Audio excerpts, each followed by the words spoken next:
But basically, the way that we view Counter-Strike right now, I wanted to go through with the four of us and decide what events, as we move down this pyramid, hold what levels of importance. Now, I'm going to kick this off pretty swiftly here and say that the majors is represented by the Valve logo, guys, is the most important, the pinnacle. That is our number one most important thing. Add some fun to your space with Xtrfy, designed in Sweden with focus on quality products built on experience. You're looking at Project 4, their fourth generation of products with super cool colorways to stand out, with matching sets to satisfy with a solid B4 bungee, lightweight ergonomic M4 mouse, the K4 keyboard is fantastic, all of which are performance focused, and finish it off with colorful GP4 mouse mats that are bold in design and smooth on the surface. The retro theme in particular has got the feels. Complete your setup with Xtrfy. No regrets, guaranteed.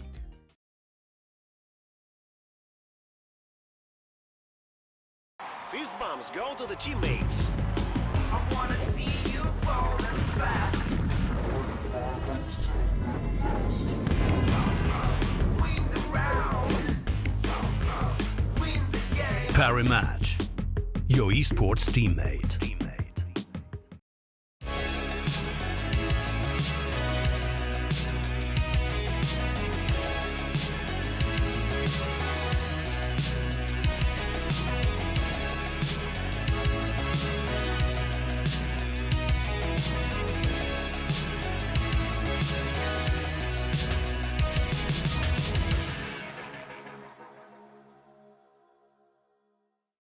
Welcome to HLTV Confirmed, powered by Xtrfy and Match. That's xtrfy.com. Check them out for all your peripheral needs. And Match, gamble responsibly. On today's show, and first and foremost, I guess we should talk about what day it is. It's the 24th of May, 2021.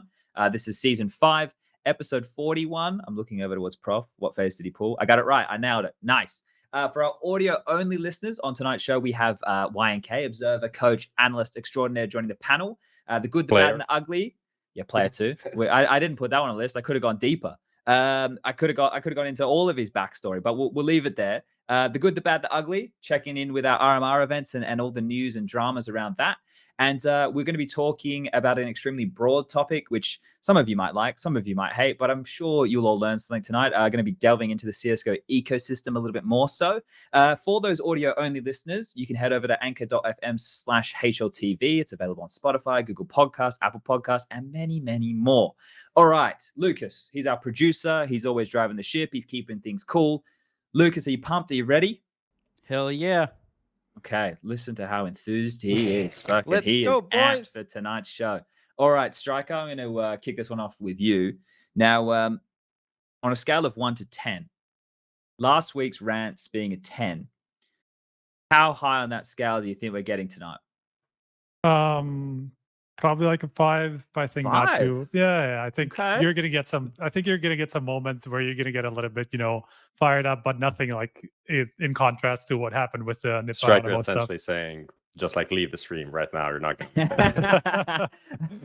Yeah, look, we'll try and keep it to a 1 or a 2 at best. So we'll see how it goes. Prof, I want to ask you a question here. Now, I've been learning some Zoomer vernacular lately, and I wanted to ask you if you've learned anything new or been baffled by any language you've seen the kids using on the internet these days. I know. They're just like these like local stuff, like Ide Gas. That's a very popular thing now with all the kids. Yanko knows about it. What? I had. It's Croatian, Serbian, whatever. So you can't. You can't translate it. It's useless and whatever. I don't know.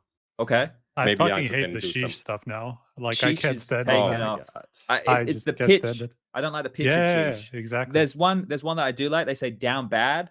That one's not bad. I can work with that. It's not great. I can work with it. And the other one is no shot. That's the other one that I picked up recently. That's what they're running with these days, the kids.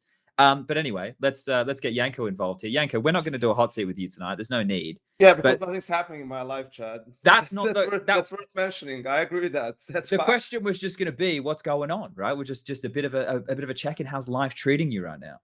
Yeah, life's great. Got the chip inside of me, the vaccine, so I can travel freely. Don't have to worry about that anymore. Nothing, a bit faffing around with visas, and so I can also travel to the EU. That's why I did the last event from home, not from Cologne, but I think it will all be sorted out in time for future events. So yeah, that's been pretty much it. Nothing much, just enjoying home, friends, family, the usual stuff. Things are a bit more open here than most countries. We have like a pretty high vaccination rate as well. Belgrade, the capital, is almost at 50%, which is, they say, is, you know, kind of the turning point. Then you get then the people who are vaccinated give, you know, the antibodies to The herd the immunity other, stuff, yeah, right? yeah, that stuff as well. So they're going to, I think, relax the measures even more soon. And yeah, it's great because in Germany, everything's closed all the time. So there's really not much you can do. Here it's a bit better. Yeah, we're gonna have to check and see if shit's open in Germany in a couple of weeks' time. The curfew before was a bit ridiculous. But boys, we're gonna get into the show tonight, and I want to set a couple of ground rules because people, when they were here last week, some people thought I was holding Malik fucking prisoner.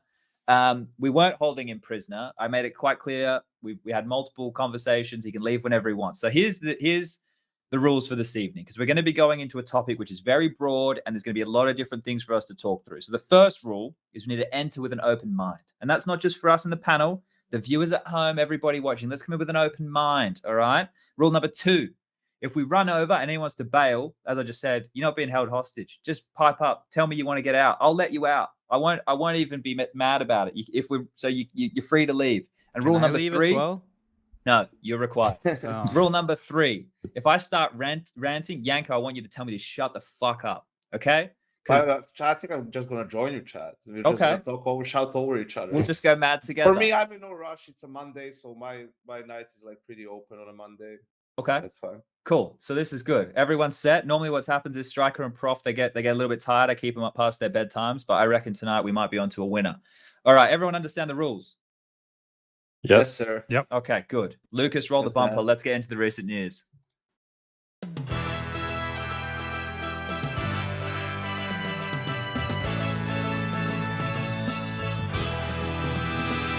Lucas, I don't have my panel open, so I'm going to open it right now, and I'm going to get it sorted. So don't worry about the button pressing. It's going to happen in a second. For everybody else, what we're going to start with here, while I'm getting these buttons going, is going to be the NIP Anonymo rematch. Now, Yanko, we're going to start with you because everybody heard what we thought last week about the nonsense, me particularly. So I want to start with you, just your overview of it now that you've seen it in the wash and all the decisions that were made, reflecting on it. Was it overblown? Was the reaction fair? Do you think the outcome is okay? What's your general take? I think a couple of things. First and foremost, it's an extremely complex situation that occurred, and there's blame to go on all sides. But as I tweeted out, I think ultimately it just falls down to the tournament organizer and the fact that the rules are a bit different because of 2 things. That first, you have to play the match out, like you can't postpone it on the spot because, you know, there's some glaring issues at stake, and then you have to go back and, you know, take a look at what the issues were and potentially replay the game or do whatever it is that needs to be done. Second issue is that, you know, that an extenuating circumstance for FACEIT is the fact that NIP was saying at times that the issue was fine, right? That it was fixed. So it's not even that they had to play the entirety of the game with these issues. So it was like, yeah, it's fine, but now it's not fine. And, you know, I don't think NIP was lying about their issues. I don't think, you know, once they started losing, it was, oh, suddenly we have packet loss. I think the rules make it really complicated. Instead of just postponing the game and using the time, you know, that evening to just see what the issue is, you find it, then you say, okay, and then you just play the game one time, and that's it. The problem is you set a dangerous precedent, especially for online play, by replaying an already finished game, especially considering how the first map went for NIP. And also you look at that exact same tournament in the qualifier, you had fucking cheaters cheating their way to the bracket, like knocking out teams, and you don't find it, you know, fair or whatever. Like, you don't think that's a good situation to replay one part of the bracket, basically 2 best of ones, or I don't remember what it was. And those, you know, open qualifiers or closed qualifiers are gruesome. It's really, really hard. Like, if you did an open qualifier for the tournament, like for all the teams, right? There's no invites. Like, some of the top 10 teams would not make it to the actual tournament. That's how hard it is, you know, to just play random teams in best of ones and so on. So I think those are the problems. I also think, you know, NIP, sure, they exerted a lot of pressure, but they didn't do anything shady. They were just following the rule book and pursuing in any way they can, you know, an opportunity to have, in their eyes, a fair playing field, right? A fair rematch. Anonymo on the other side, there's not really too much they can do. They're there to do what they're told in the end, I think a sort of a boycott or anything, I think that's a bit too wild. I think you're taking it a bit too far at that point. Also, you have no idea what the fuck Valve's thinking. You don't want to get banned from the majors for not being willing to play out the game. So yeah, I think that for me it kind of sums it up. I would have just, if I was FACEIT, I would have left the results stand, and kind of, I think that was the lesser evil for them. The less bitter pill to swallow. But if you just follow the rules black and white, I think they had to have allowed the rematch to happen, because that's what's written in the rule book. Sure. How many times did you fucking look at the IS? That's what I said about Anonymo. If it was Anonymo who had the issues, would FACEIT really go all the way to look at the server configuration and like the security protocols that have been like the underlying issue for the routing for NAP, right? I don't think so. Like, I might be wrong, and I'm not saying this because it's FACEIT. I don't think anyone would go that deep for a team that doesn't, it's not as popular. Not a household name, right? Exactly, right. So that was also the issue with me a little bit, because it's again the little guy who's getting shit on, whatever. Yeah, I think overall, the whole situation was just a mess, right? I think from as soon as it started kicking off, and we had the back and forth, and then the decisions that could be made, and it was obviously all just a mess. Now it's come out. It's the match is over. Just for those playing at home who maybe missed it, they just replayed Mirage. That was the third map of the series, and when they replayed it, the scoreline was 16-14 in the replay. So it was, and there was no server issues, right? So that close. So that just shows you, like, Anonymo in the series, we're talking the smallest of margins here. Now, obviously, there's a lot of pressure on NIP. There's a lot of pressure on Anonymo going into this game because of the circumstances. I think Device tweeted after, which he shouldn't have done again. Maybe having Nihol in control of their social media was a good thing, right? He came out and made a tweet like saying that was like a hard game for him to play. I think that was the sentiment. I'm not He sure. also didn't play it very well, so yeah. Yeah. I think he said like he felt the worst after winning a game or something like that. I don't know. Like he felt bad for winning almost. That was the kind of the. I mean, I think that's perfectly fine. Honestly, I wouldn't have deleted it. I would have been just okay with posting that. Honestly, don't you guys just love how Astralis, everything is so PC, everything is like they delivered them the tweets. Even Device first game back, calling admins morons in the chat. Like, first of all, doesn't matter who you play for, you just don't do that. Like, sure, of course he's gonna apologize later, like he has to. I believe he felt bad about it, but how ridiculous is that? This is our star player. It's like Cristiano Ronaldo coming in and comes in and calls the referee a moron. That was so ridiculous to me. It was interesting. Now, Striker, I know that you were standing on the side of the fence, right? That was thinking that a rematch was you were not on your own, but you were a part of the smaller group, right? Who thought that the rematch was the better option. Now that it's all played out, do you still feel that way? Do you think it's worked out okay? Because obviously, since we all know that the Counter-Strike news cycle doesn't last longer than fucking 48 hours, right? Yeah. Like, do you think now it's just going to be forgotten, or do you think this is hopefully going to change things for the better for the future? What's your take now that the mess has been not swept away, but slightly forgotten?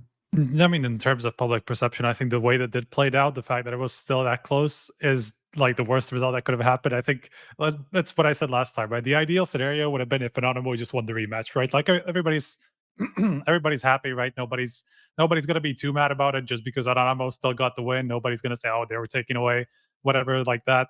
But this, like, the fact that it was still like 4 rounds away from what the original result was, it's pretty bad. Obviously, like, 2 matches are completely different. Like, first of all, it's a rematch. Like, both sides have some more information to play off of. It's just like an entirely different match.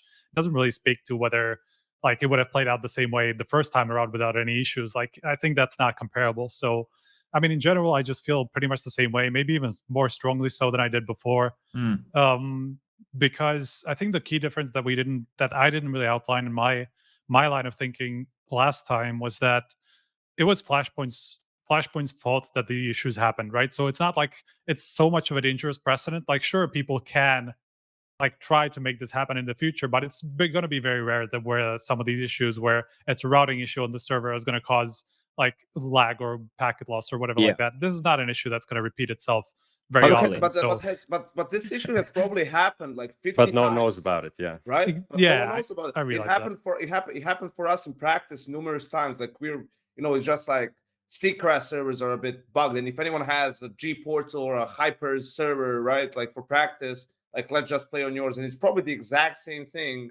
Which you're just like, how am I ever going to figure this out? Yeah. Like calling your ISP doesn't know that this is the issue. So That's what I'm saying. Like it is essentially up to NIP to check if the server works. If it works, it works. If it doesn't, no one cares why it doesn't work. It doesn't even matter. It just doesn't work for you, and you find a solution, and that's it. That's why. Right, but like nobody knows what the procedure was like, but before the match, maybe things were fine and they just didn't Who realize knows? that, right? Like it's very hard to tell without being part of those discussions, right? So it's kind of like it's pointless for me to make those assumptions that an IP didn't go through all the procedure that they normally would have had to go through just to make sure they're playing on a server that's fine, right? So like I hate just people making assumptions based on just exactly. They're just making assumptions based on no evidence at all, right? It's like who knows what would have happened before the match. Have a think about this as well for a second, boys, right? Like when this I could be extremely ignorant. Yanka, you'd be the best person to tell me where I'm wrong here. But for a team like NIP, when would have been the last time they would have played using the FACEIT anti-cheat online? Like I can't even think because they're not a Flashpoint team, right? Yep. They haven't played a Flashpoint season. well, the only Maybe there's thing been is- some qualifiers and shit on Flashpoint. I'm not sure exactly, but it's Has possible, there? I guess. ECS season 8, I guess. they would maybe not as a team, but they would play FPL. Right? True. Or they would play FACEIT games. So True. for that, they would use it. Maybe I don't know. Well, they play it from the boot camp as well. Yeah. So Okay, Should maybe be they fine. should have known. Yeah. Okay, Prof, your perspective, did it shift at all? Because I just checked in with Striker. He said maybe more so now where he was lying before. Did you? No, Were you surprised? I also still think I'm right. So Okay. that's All right. it. I think Janko's point is also one that we didn't mention on the show last time, but the fact that obviously like shit in qualifiers happens all of the time, that you have some cheaters going deep and some teams that simply can't make it through the open qualifier because of that. And very rarely do we see a repeat of those matches, and that's why when it happened, it was Dennis's Apex, one of the teams, and some other teams that didn't make it through. There was like a small outrage because of it, but I was like, whatever, like this shit happens, it never gets replayed. And then we go on to the tournament. I know this is like a more serious part of the tournament. This is the main event, but it's still kind of the same thinking. If this doesn't get replayed, it just doesn't get replayed. We don't replay matches. And I think it's the combination of those things for a lot of people that leaves a bitter taste in your mouth, right? Like that's not replayed. This is a smaller team that's being forced to do this, so it just had that sort of a vibe to it, Sure. Like you can look at all the facts and probably right, but still the grand scheme of things, just how it felt. Yeah. Okay, that's fair enough. I reckon we wrap this one up and we keep it moving if everyone's cool. Everyone good with this topic? Yeah, that's nice. All right. We'll keep it moving. We're going to jump into just some quick news here because there's not a lot of recent news to dive into this week, guys. The most exciting part of the recent news, we're kind of making its own topic, so bear with us. So as we move just a little bit forward, the Mad Lions Danish project, which obviously we know that it's disintegrated now and they've rebuilt. We had Cuban on the show talk about all that stuff not long ago, but some of the remnants of that have moved on. Lucas, I just sent you a link. Bring this one up so people at home can see. First and foremost, Peacemaker has gone back to coaching a Brazilian team. He's had a 3-month break. Now the team he's going to be coaching will be Imperial, and I'm pretty sure that they're playing soon. Are they in IEM Summer? I think they're in IEM Summer. They're in Europe now. Yeah, so this team, just for those people at home, might be a little bit interesting. Maybe not because of the Peacemaker angle, but because Fur will be playing for the squad as a stand-in. They've got ZQKS. He's an old school boy from obviously the early days. Showtime as well. I think we all remember what Coldzera thought about him. Yep. And then the other two, we have. I don't even know how I'm going to say this. Is it Fasten? Probably, I'm sorry for butchering it's your very AS's difficult. voice. But that's the first bit of news about Peacemaker. So, look, in terms of him going back to, well, I guess he's not back in Brazil, is he? Like, I don't know his kind of movements, but he has in found Portugal, himself another right? team. He was based in Portugal, I think. I think he did live in Portugal. So this here for Peacemaker, in terms of everything that he's been doing in international Counter-Strike, North American Counter-Strike, and now going back home, he's obviously going to have a lot to bring back to the region. It's just going to be interesting to see how much you can get out of these players, right? 2 of the 3 that I listed that haven't done anything in high-level Counter-Strike in a very, very long time, or even if at all, right? Like if you want to talk about Showtime, mainly known for standing in and was part of the Games Academy roster, right? So this Peacemaker move to Imperial, is there even much to talk about here? I know like Peacemaker has kind of a bad rep, Mm. but I'm still surprised that he didn't get a better offer, like a European or NA offer at Okay. this point. To be honest, Where- I thought he was going to go to FaZe as either as an assistant coach, like to Okay. Robin or something like that. Because that I know before when I was talking to Cold and we were trying to, but we were trying to get some help without much success. Like he brought his name up as someone who could, be brought in as sort of. So that's what I thought. Because I was surprised when Peacemaker made his announcement. He said open to like assistant coach roles, which I thought he would be a guy who, maybe even probably even earned like just to be the head coach of a team. Obviously he had some, I don't know if you want to call them rumors or how we want to call them, following him around, that he wasn't really the best of people to be around, I guess you put it that way, early on. But I think his latest like one or two teams, the Danish teams, I think like things went fine there with his teammates. So I was surprised that he didn't land a gig somewhere, or at least, as I said, like an assistant coach gig in one of the bigger teams. If we were going to throw that your way, Prof, in terms of like a role, Yanko obviously mentioned FaZe here, but let's just like, what team right now do you think Peacemaker could have gone to in the top 30, or would we be thinking broader than the top 30?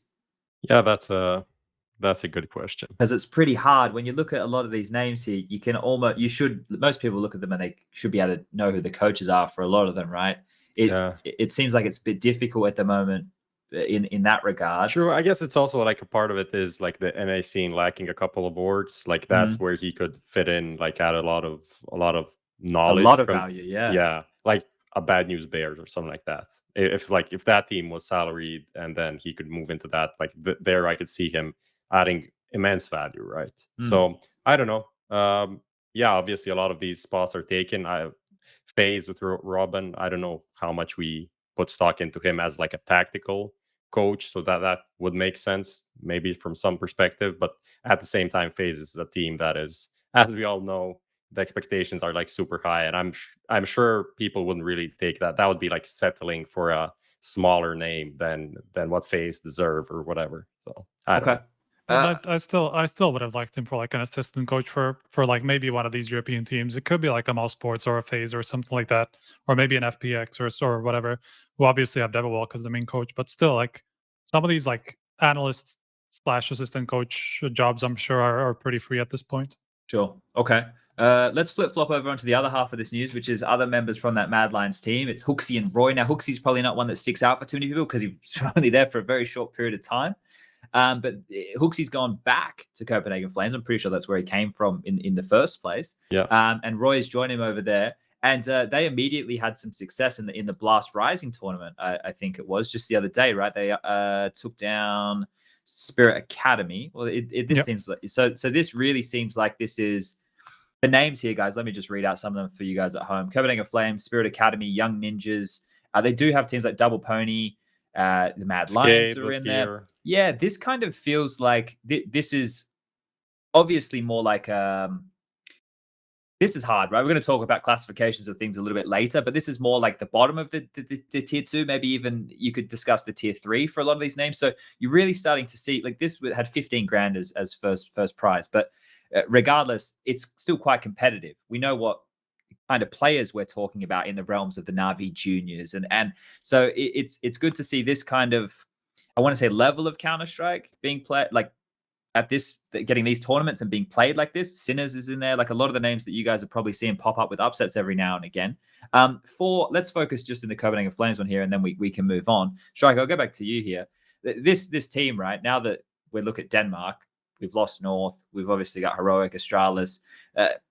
Is this going to be a team that you think can move up to anything? Are they just going to be another farm team? Where do you think that, without being a Danish Counter-Strike expert, but where do you think a team like this is going to sit in World CS by the end of not by the end of the year, but at the end of the day? I mean, this is always going to be like the kind of like a top 30-ish team who's going to be able to like make some waves against some of these tier 2 teams, like, a Sinners or whatever, who's like in the top 30 at this point, but probably not making it too far after that, just because of what we've seen from like Copenhagen Flames so far, they have been pretty much a farm team. Like I don't know how many Model. players they've changed over the past 2 years, but I think it's some ridiculous number, like 15 or something like that. I know it's a really high number. So they've just always been this team that's kind of like the farm team for like the upper echelons of the Danish scene. Is it Yeah. going to get? Sorry, Yanko, go. No, go for it. I was just looking that up because I had the same feeling, and Deb and Mad Lions as well. So you look at some of the names, guys like Farlig, Tessis was in Copenhagen Flames as well for a while, though he was standing in for Optic before. Refresh was there for a while.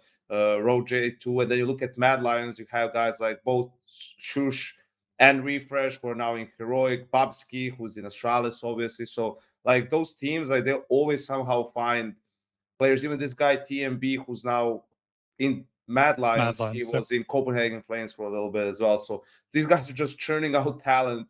Almost every lineup they make, in a couple of months' time, they get pretty decent, and someone stands out individually as well.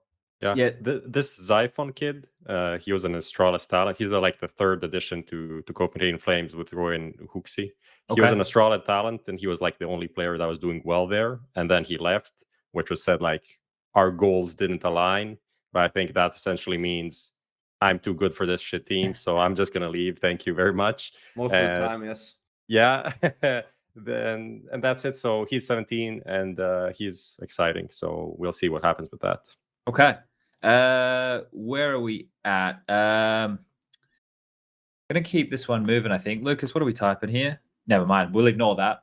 We'll save that for another day, Lucas. That's a conversation for another day. So I think we wrap up the recent news, guys. There wasn't a lot of recent news. There we go. And I think that was it. So this might have been our shortest recent news of all time. Not a single news post coming up today, like literally nothing happening in the world of CSGO. Thank you very much. Okay, so that's cool. We've avoided some of the nonsense. Now we're going to get into the nonsense very soon. What we're going to do right now, Lucas, are we rolling a bumper for this one?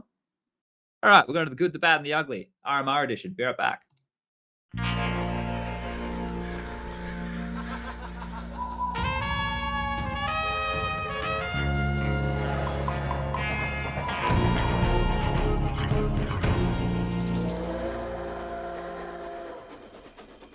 All right, welcome back. And we're going to be doing the good, the bad, and the ugly. It's something we haven't done in a while. We just have so many RMR events at the moment. It felt a bit easier to break them down into these bite-sized chunks for everybody. So if you've missed it, we do have CS Summit running the NA RMR event. We have Flashpoint running the European RMR event. And then is it Epicenter? Is it, or Epic League? Is that the same company? I don't want to fuck that. It is the same people? Yeah, it's the Epic Sports events. Okay. I think that's what the company is called, but they ran Epicenter and now they're running the Epic League. Okay. And for that's doing the CIS RMR, and I think the Asian and Oceanic ones going yet, or they're going the Asian soon? one already finished. Okay, that was the PGL that's right. Perfect World thing, and then the Australian Oceania is also Epic League. That's right. I saw some tweets about it today. Yeah, because no one wants to run that because whatever.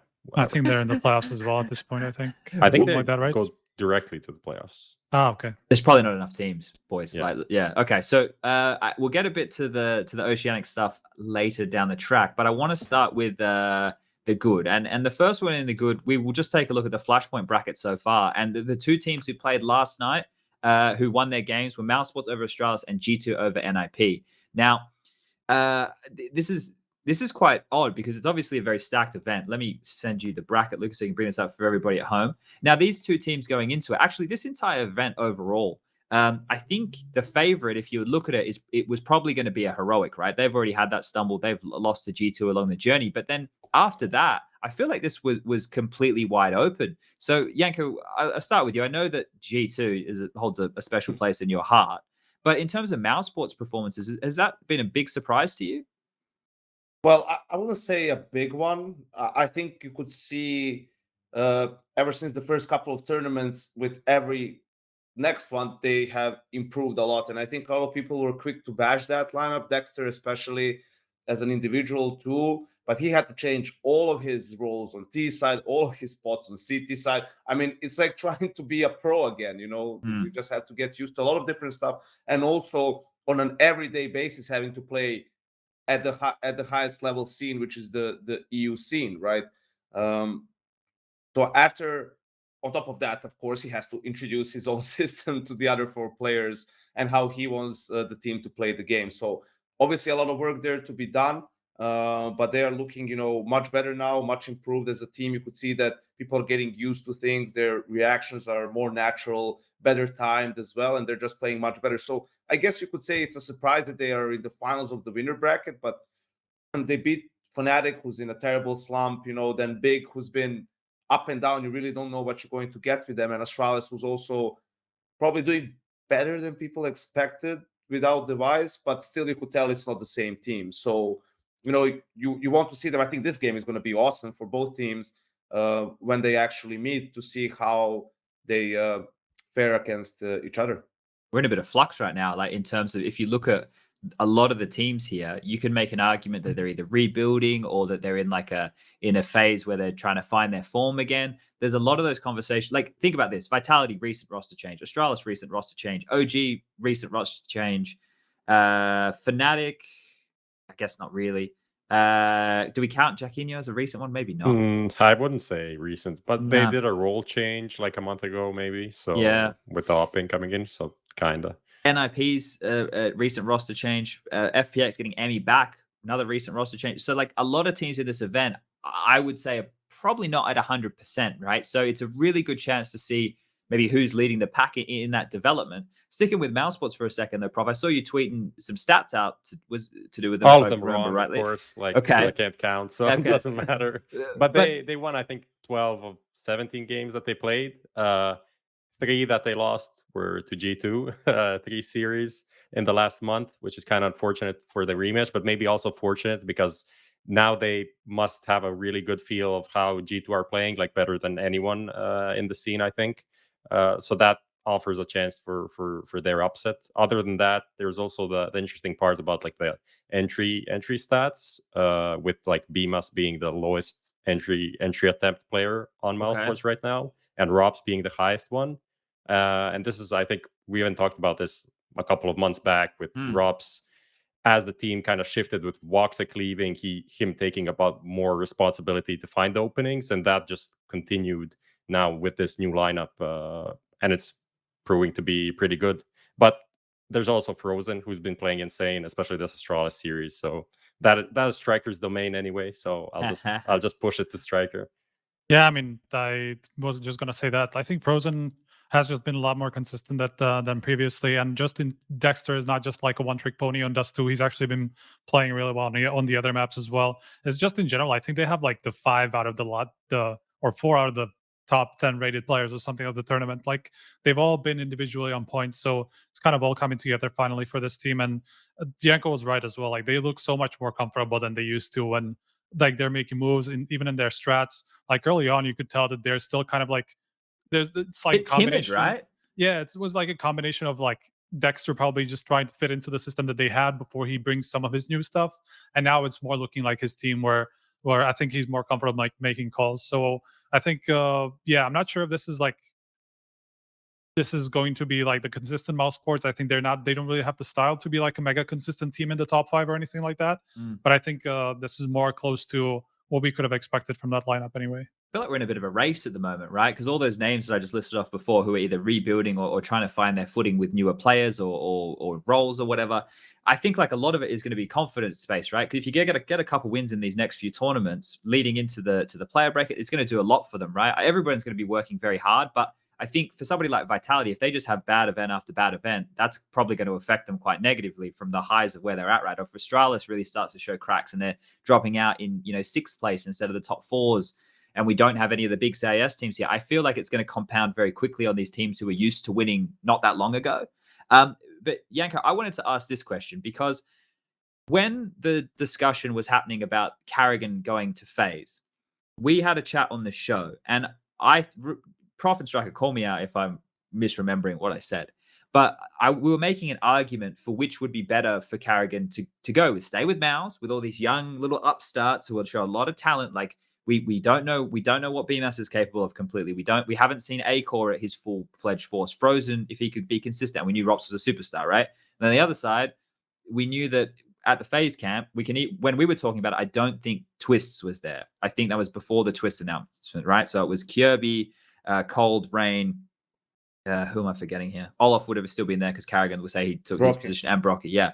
So the prospects is obviously Rain and Cold getting towards the twilight of the end of their career, likely. Brokey would have been the only one who was, the upstart or the younger star, and we didn't know that Twist was going to be there. But even if we knew that Twist was going to be there, now that you see the two teams, take Dexter out of the equation, put yourself in Carrigan's shoes, which choice would you make?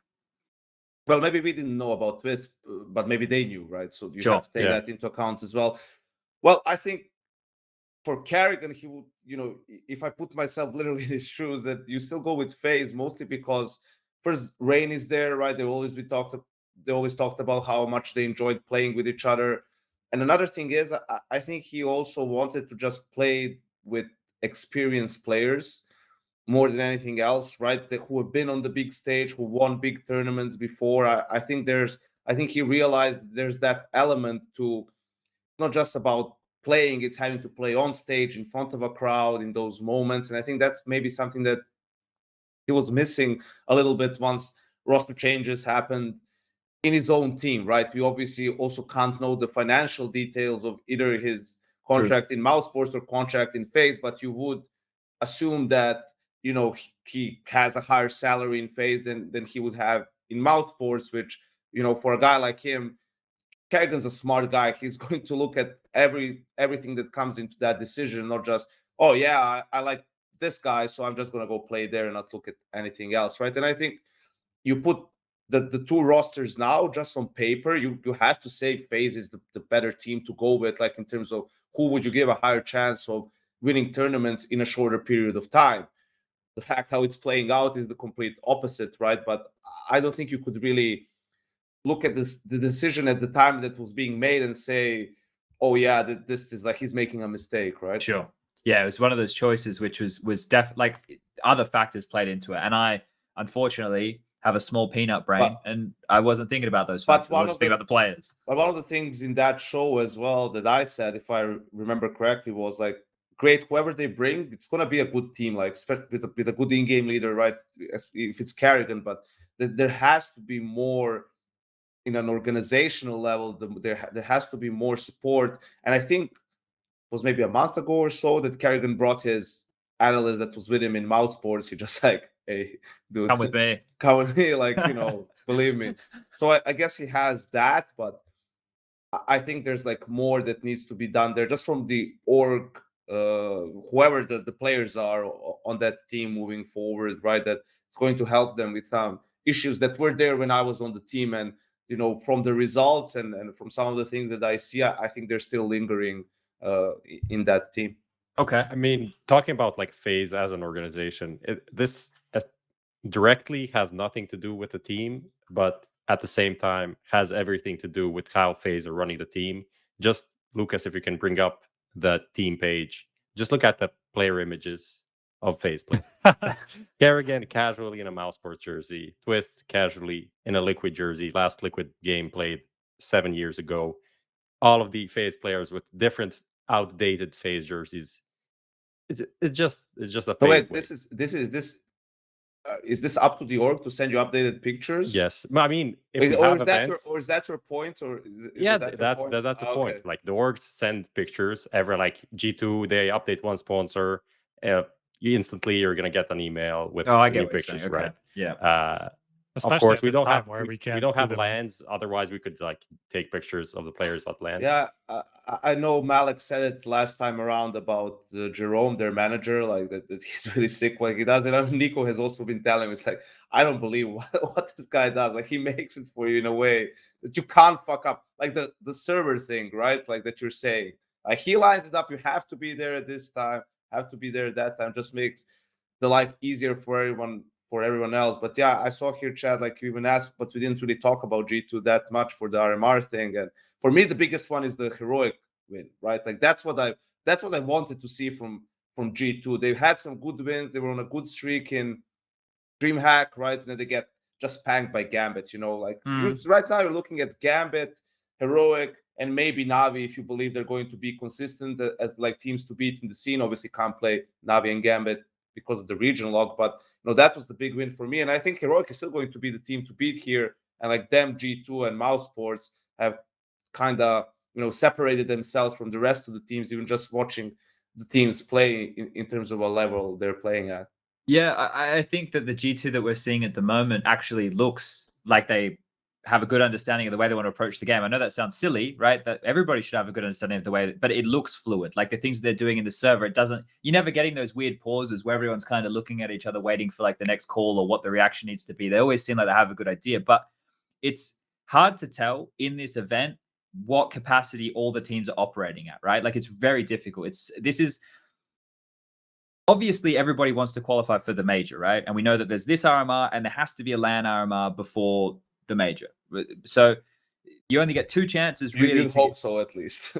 Right, but you're only getting 2 chances to get there. But then you ask yourself some questions like, with how early it is for a lot of these names, what are we actually getting out of everybody? And that's the thing. You can only play against the opponents that are currently available. It's just hard for me to gauge, right? It's hard for me to go, and I guess it's hard online in general, but it's hard to go, is this looking good or is everybody else looking bad? And that's the cynic in me, right? That's the person who's taking it from a negative stance. I thought a couple of months ago, we were at a really strong point, maybe even late last year, really strong point in what teams were available and who was coming up and stuff.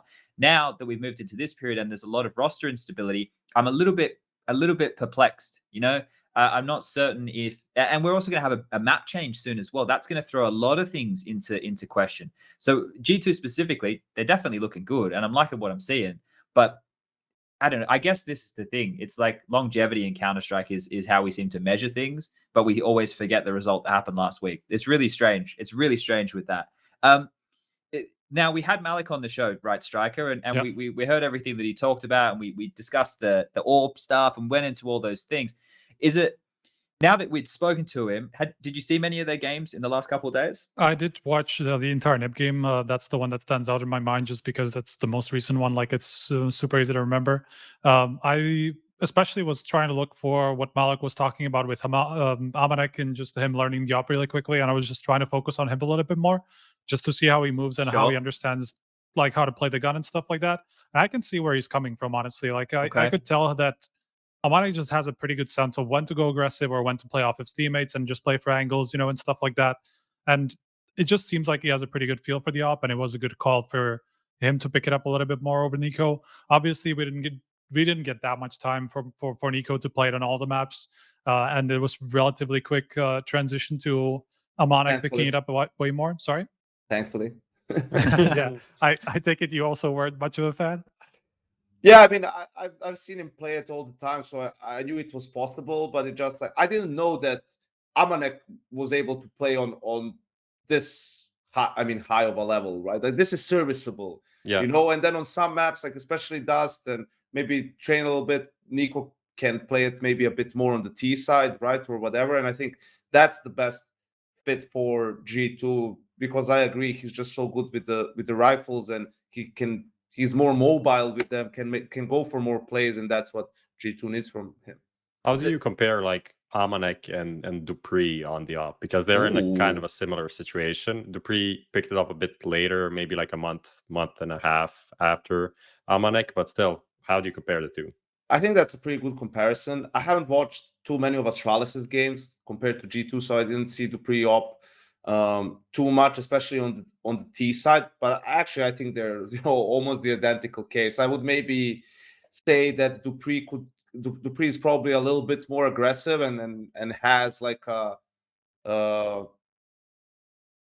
he's more prone to going for some of those YOLO moves, something like that, right? Where Amanek is going to be, everything Amanek does, it feels like it's not random, it's like with a purpose. Like if he's going to go for a peek, there's going to be a flash, or he's only doing it with the best spawn or something like that. And dupreeh is maybe going to feel an opening, like thinks he can like try to go for a move, and he's going to play off of his instinct maybe a little bit more. So, but yeah, I think it's like the small marginal difference between the two of them. One thing we didn't talk about here, and this goes for like all the results, obviously, is the fact that, I know we mentioned it, but it's a talking point for now, is that these teams are going without the coaches, right? They can do all the prep work they want. They can go in with their bloody notepads ready to go of all the counter strats and shit. But something I think that is interesting to see is obviously things are more stressful for a lot of these teams, because now the coach isn't going to be there to see and plug a lot of these gaps. These in-game leaders who have had the coaches not babysitting them, but have always been there in case they need that bailout, right, are there. And now we have roster changes, no coaches allowed, and in a stressful situation of RMR, do we think, now this is probably should have gone in the bad or the ugly section, but do we think that that has had a positive effect on any of these teams or a negative effect on any of these teams? Obviously it has, but I'm asking, is there any of the names that stand out for you that you think it could have been a direct correlation to them losing? Now, this is for anybody, whoever wants to jump in here, because it's just a question that popped to me. I would have thought that maybe NIP would suffer because of it. Okay. I think Threat is kind of, at least from the comms that we picked up early on that NIP shared, it seemed like Threat was pretty active when they played, but that's pretty old, to be honest. So I don't know if that's still the case. But also, just like from the in-game leading perspective, we still don't know how good Campus is as an IGL. They even had like ZTR call in a couple of matches recently. That's not the case anymore. So I would think that they would be a team that's pretty affected, especially with the new player coming in, and then maybe a lack of if they had Threat, that could maybe pick up some comms for device instead of him. Like when he is fully focused in the game, that would also probably help. But obviously, we can't know what it would be like. Yeah, I think for me, like also from when I was doing it, it's just, first of all, it's impossible to know. Like without being on TeamSpeak with the team, like you can't know how much each coach does for the team while the game is going on, because they can talk the whole time, right? The other thing is, I think every team is going to be worse off for it, simply because you have a sixth guy who, when everyone is dead, or not everyone is dead, but someone is dead, he can help you just with info saying, hey, this guy has the smoke, this guy has the kit, right? Something that you as a coach are teaching your players who are dead to do regardless. But you know how it is. You always have some guys who are more quiet. That's just how they are. They're more passive in game as well. They don't take a lot of command. And, if those are the guys who are dead, you're probably not going to get that to the extent you'd like to from them. So just from that perspective, I think every team is worse off. But also, I think just in general, you guys talked about NIP and Threat, regardless of, how much he would be involved in actually making the calls, which I wouldn't think is very much, because I don't think any coach really does that too much. It's pointless, like in the long term. You just could see how he controls the team when he's there with them, like he makes everyone turn. Like in that sense, I think it's a problem, because that, he kind of relaxes them, maybe calms them down a little bit, or just takes their focus away from whatever shit happened. He had to take a timeout and is able to help them refocus. Players sometimes, a lot of times actually, are pretty stubborn, and if they have a feeling about something, or if they really believe in a call, it's like the horses, when they have to say the blinders, right? Like they don't really see anything else, and that's where you come in as a coach and you say, okay, like let's just take a timeout here. We have 4 of them, right? Like, let's just take it. Let's like discuss it a little bit. Let's talk about our buy, whatever. So in that sense, I think that's where the coach helps the most in terms of when the actual game is going live. And I think a lot of coaches are just spending a little bit extra time with the in-game leader, for example, just laying out the plan, and if different things happen, kind of having some reactions ready potentially, or when to use timeouts and things like that. Sure. I was actually just looking at the 3 teams that I feel like would have the least issues without having a coach. I think we could maybe agree on these. Like those are the teams with like a super IGL focused teams. Okay. OG, Fnatic, FaZe.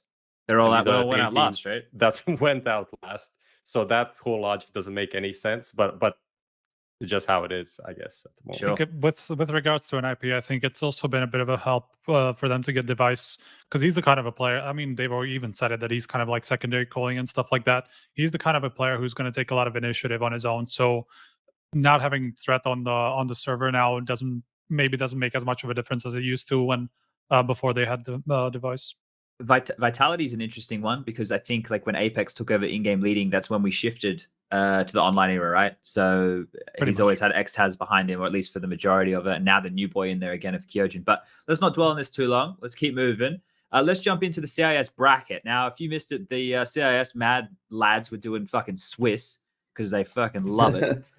Now, I've given you the bracket, Lucas, so whack this one up for everybody. The bracket is live right now, by the way. Now, the reason that I want to talk about this is because everybody who should have made it Let me double check before I keep talking. Everybody who should have made it, which is great, right? The big names. We got fucking Spirit, FaZe, Na'Vi, Entropic, K20. Oh, I'll even include K23. I don't give a fuck. K23, Gambit, and VP, right? I don't know who Akuma is. Let me check. Do I know Akuma? I They should have know the Akuma. highest rated player of the tournament there. it's Actually, DX higher crazy rated than team, right? Simple. Yeah. The fucking sensei, the Yeah. big dog. But I'm sure we'll have to watch what they're playing Na'Vi tomorrow, so that's good for everybody to tune into. But the key point here is that we didn't get any slip ups. So now what we get is hopefully what Lucas is showing you is this sick bracket. Spirit K23, we got Entropic Gambit right now. Entropic won the first fucking map. We've missed it. We've been talking too much. Their second map's live now. FaZe VP could be another good one. FaZe looking in better form, and Na'Vi Akuma. I guess we want to see what Akuma are up to. But yeah, I just wanted to take a look at this bracket, and we didn't have anything go wrong. Like Na'Vi even made it through, Prof. How surprised are you? I mean, you said we didn't have any slip ups. I'd say we had slip ups definitely, but we have. But it all came out in the wash. We also have a Swiss stage, so then you can slip up twice and still make it through. Yeah. That's how it kind of panned out. I think VP were the shakiest team here. I didn't watch too many of the games because we have 3 RMRs going on at the same time, but just looking at the results, one of VP's wins was that default win against Trident. That's right. At that point, they were losing 9-4 or something. So I'm not saying they would lose the match, but it's not a win, essentially. They had like, who they lose to? They lost to Entropic, and they had like 2 like very shaky wins, even like a 16-14, 16-13 against X Marlian. So I don't know what that is, but that is a team, and good job to those guys. that is a team. So I don't know. It's just weird. Like we had this power ranking that we did a month ago, and all of these things that we predicted back then, like nothing really holds Everything ground wrong, anymore. of course. Nothing. All wrong. All wrong. Spirit banged out everyone now after being like kind of shit for a month. Then Gambit barely made it through, also in the 3-2 bracket. Yeah, it's nothing makes sense, and it's fucking annoying. That's what I feel now. I wonder. Well, we can go back to this when this match actually finishes, because Entropic has actually beaten all the other 3 big teams. Like they beat Na'Vi first, then they beat Virtus Pro. Now they at least took a map off Gambit. Looks like they're going to lose the second map. So kind of it's just like another fucking CIS team being on the rise, right? It's really scary out there.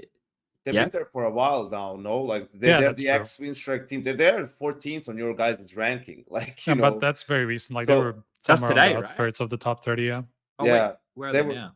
They're 14th now.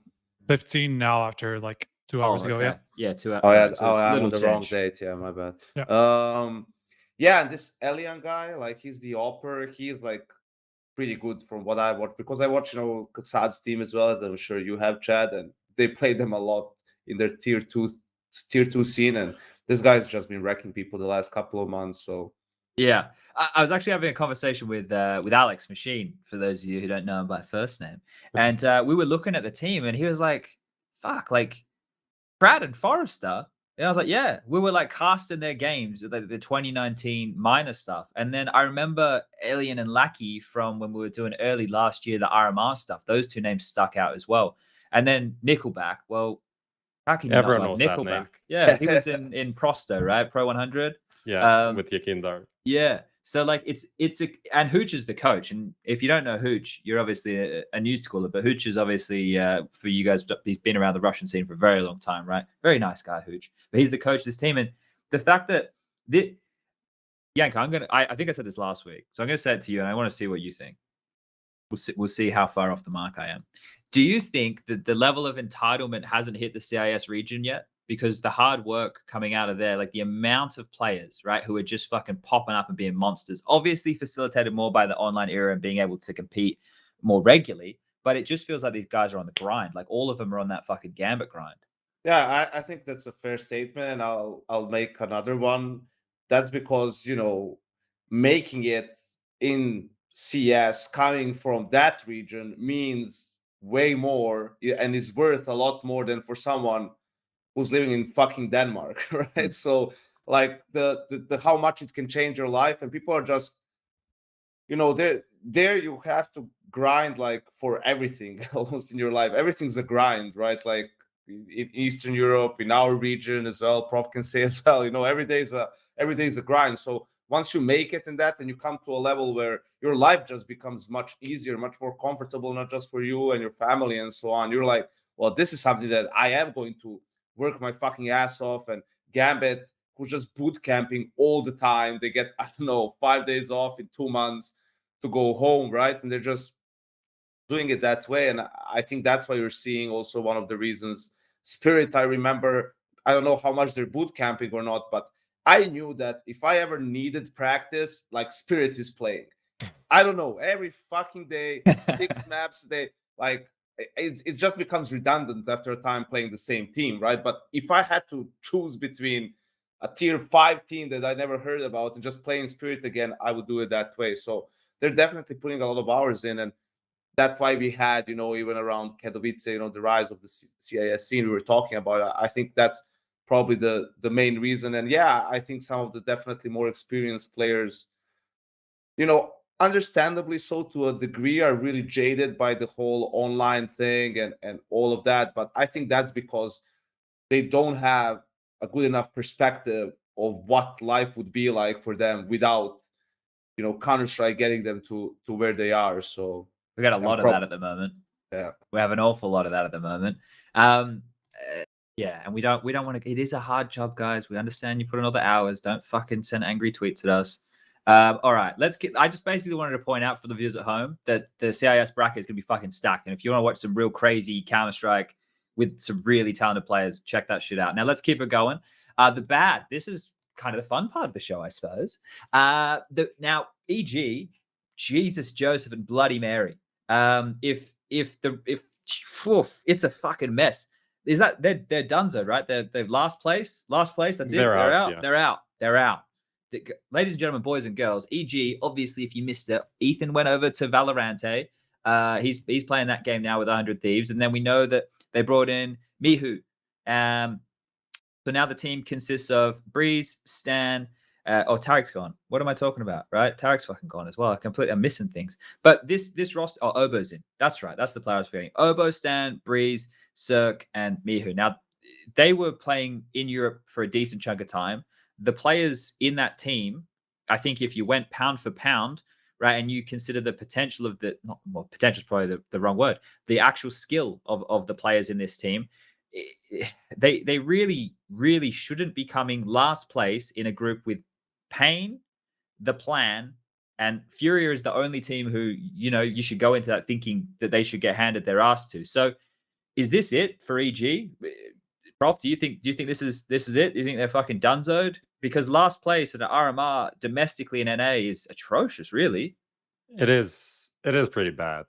It is definitely pretty bad, especially because their European their time in Europe was also pretty bad. It's not like, oh, they had a good time here at the boot camp, had some good results, and now this is like a surprise result. This is like the continuation of the trajectory that we are kind of used to from EG now. Looking at the stats, actually, Obo and Mihu, 2 new boys, 117, 114 rating, and then the rest of the team is 0.93 and below. And that's a shocking disparity right there. And I think it just goes back to, like, I'm not going to say entitlement, but some of these players probably don't really have the drive to do what they did before, or at least not to the same level. Sure. Yeah, I think I'm not going to speak figures here, but the EG team that were there before, or the ones that you all remember, Tarek and Ethan, they were, as far as I have been told, earned in a fucking healthy bundle. Like the team that was at the tail end of 2019, like considered one of the best teams in the world. I think they've been a shadow of themselves for some time. Like, obviously they haven't been back at that high, but they were always trying to hover to see if they. And then I think it all started to disintegrate late last year, right? Like, I don't know if there's a recovery, Striker. Do you think that they can recover with the team they have now? Also, just quickly, if I'm right, for 1 week or 2 weeks, they were number 1 last year, right? Yeah, I think ranked so. number 1 for a week. Jesus, how the fuck did that happen? Must have been early in the year, right? Yikes. 20th of September. It was that late in the year? Yep. What That's the when they fuck? won 3 NA events in a row, right? Oh. Was their good run. Yeah, I and think then so. after that, they just miraculously they became shit. So That's right, because we didn't. It was harder They're to weight the 28 events now, and stuff. Yeah, 8 months later. they've really plummeted, right? Like, and the bigger problem I see here, and I still want to throw this one back to you, Striker. The biggest problem I see here is that EG are one of the last few elite orgs from NA supporting Counter-Strike, and now they're heading more in a European route. Obviously, they got 2 European players, the 3 North American boys left over. But if it doesn't get turned around to some extent, right? Do you think that first of all the team's fucked, or do you think the org's going to put like? Do you how much hot water do you reckon they're in? Because I think it's a lot. I'm probably overreacting. Yeah, I mean it's still relatively early days, at least in terms of Mihu, but still, like, yeah, these results are definitely not going to be not going to give them a lot of confidence, and especially I feel like it's also a bit of a problem that there's been all kinds of rumors going around Breezy and has put that possible move to Valorant. That's been for like, Really? yeah, I think that's been going around for like 6 months now or something like that. That he's just like considered that. There was actually a rumor at some point that was even public. But in any case, I think that's kind of playing into the team as well. It almost feels like the clock is ticking. Like if they keep going this route, maybe they're just going to lose another player. I don't know what the most recent information about Breezy is, but I imagine it's still something maybe in the back of his mind. Like if this CS thing is not working out, so and he's not been playing super well in recent times as well. So it's just something to maybe keep in mind because that might be a big factor. Sure. Yanko, let's just pretend that EG are done, right? Let's just live in that world for a second. I know that's what you've been beating that drum, Chad, for a long time. They keep saying the rumors aren't true, man. But I don't go to people. People come to me. I don't ask any questions. People just tell me shit.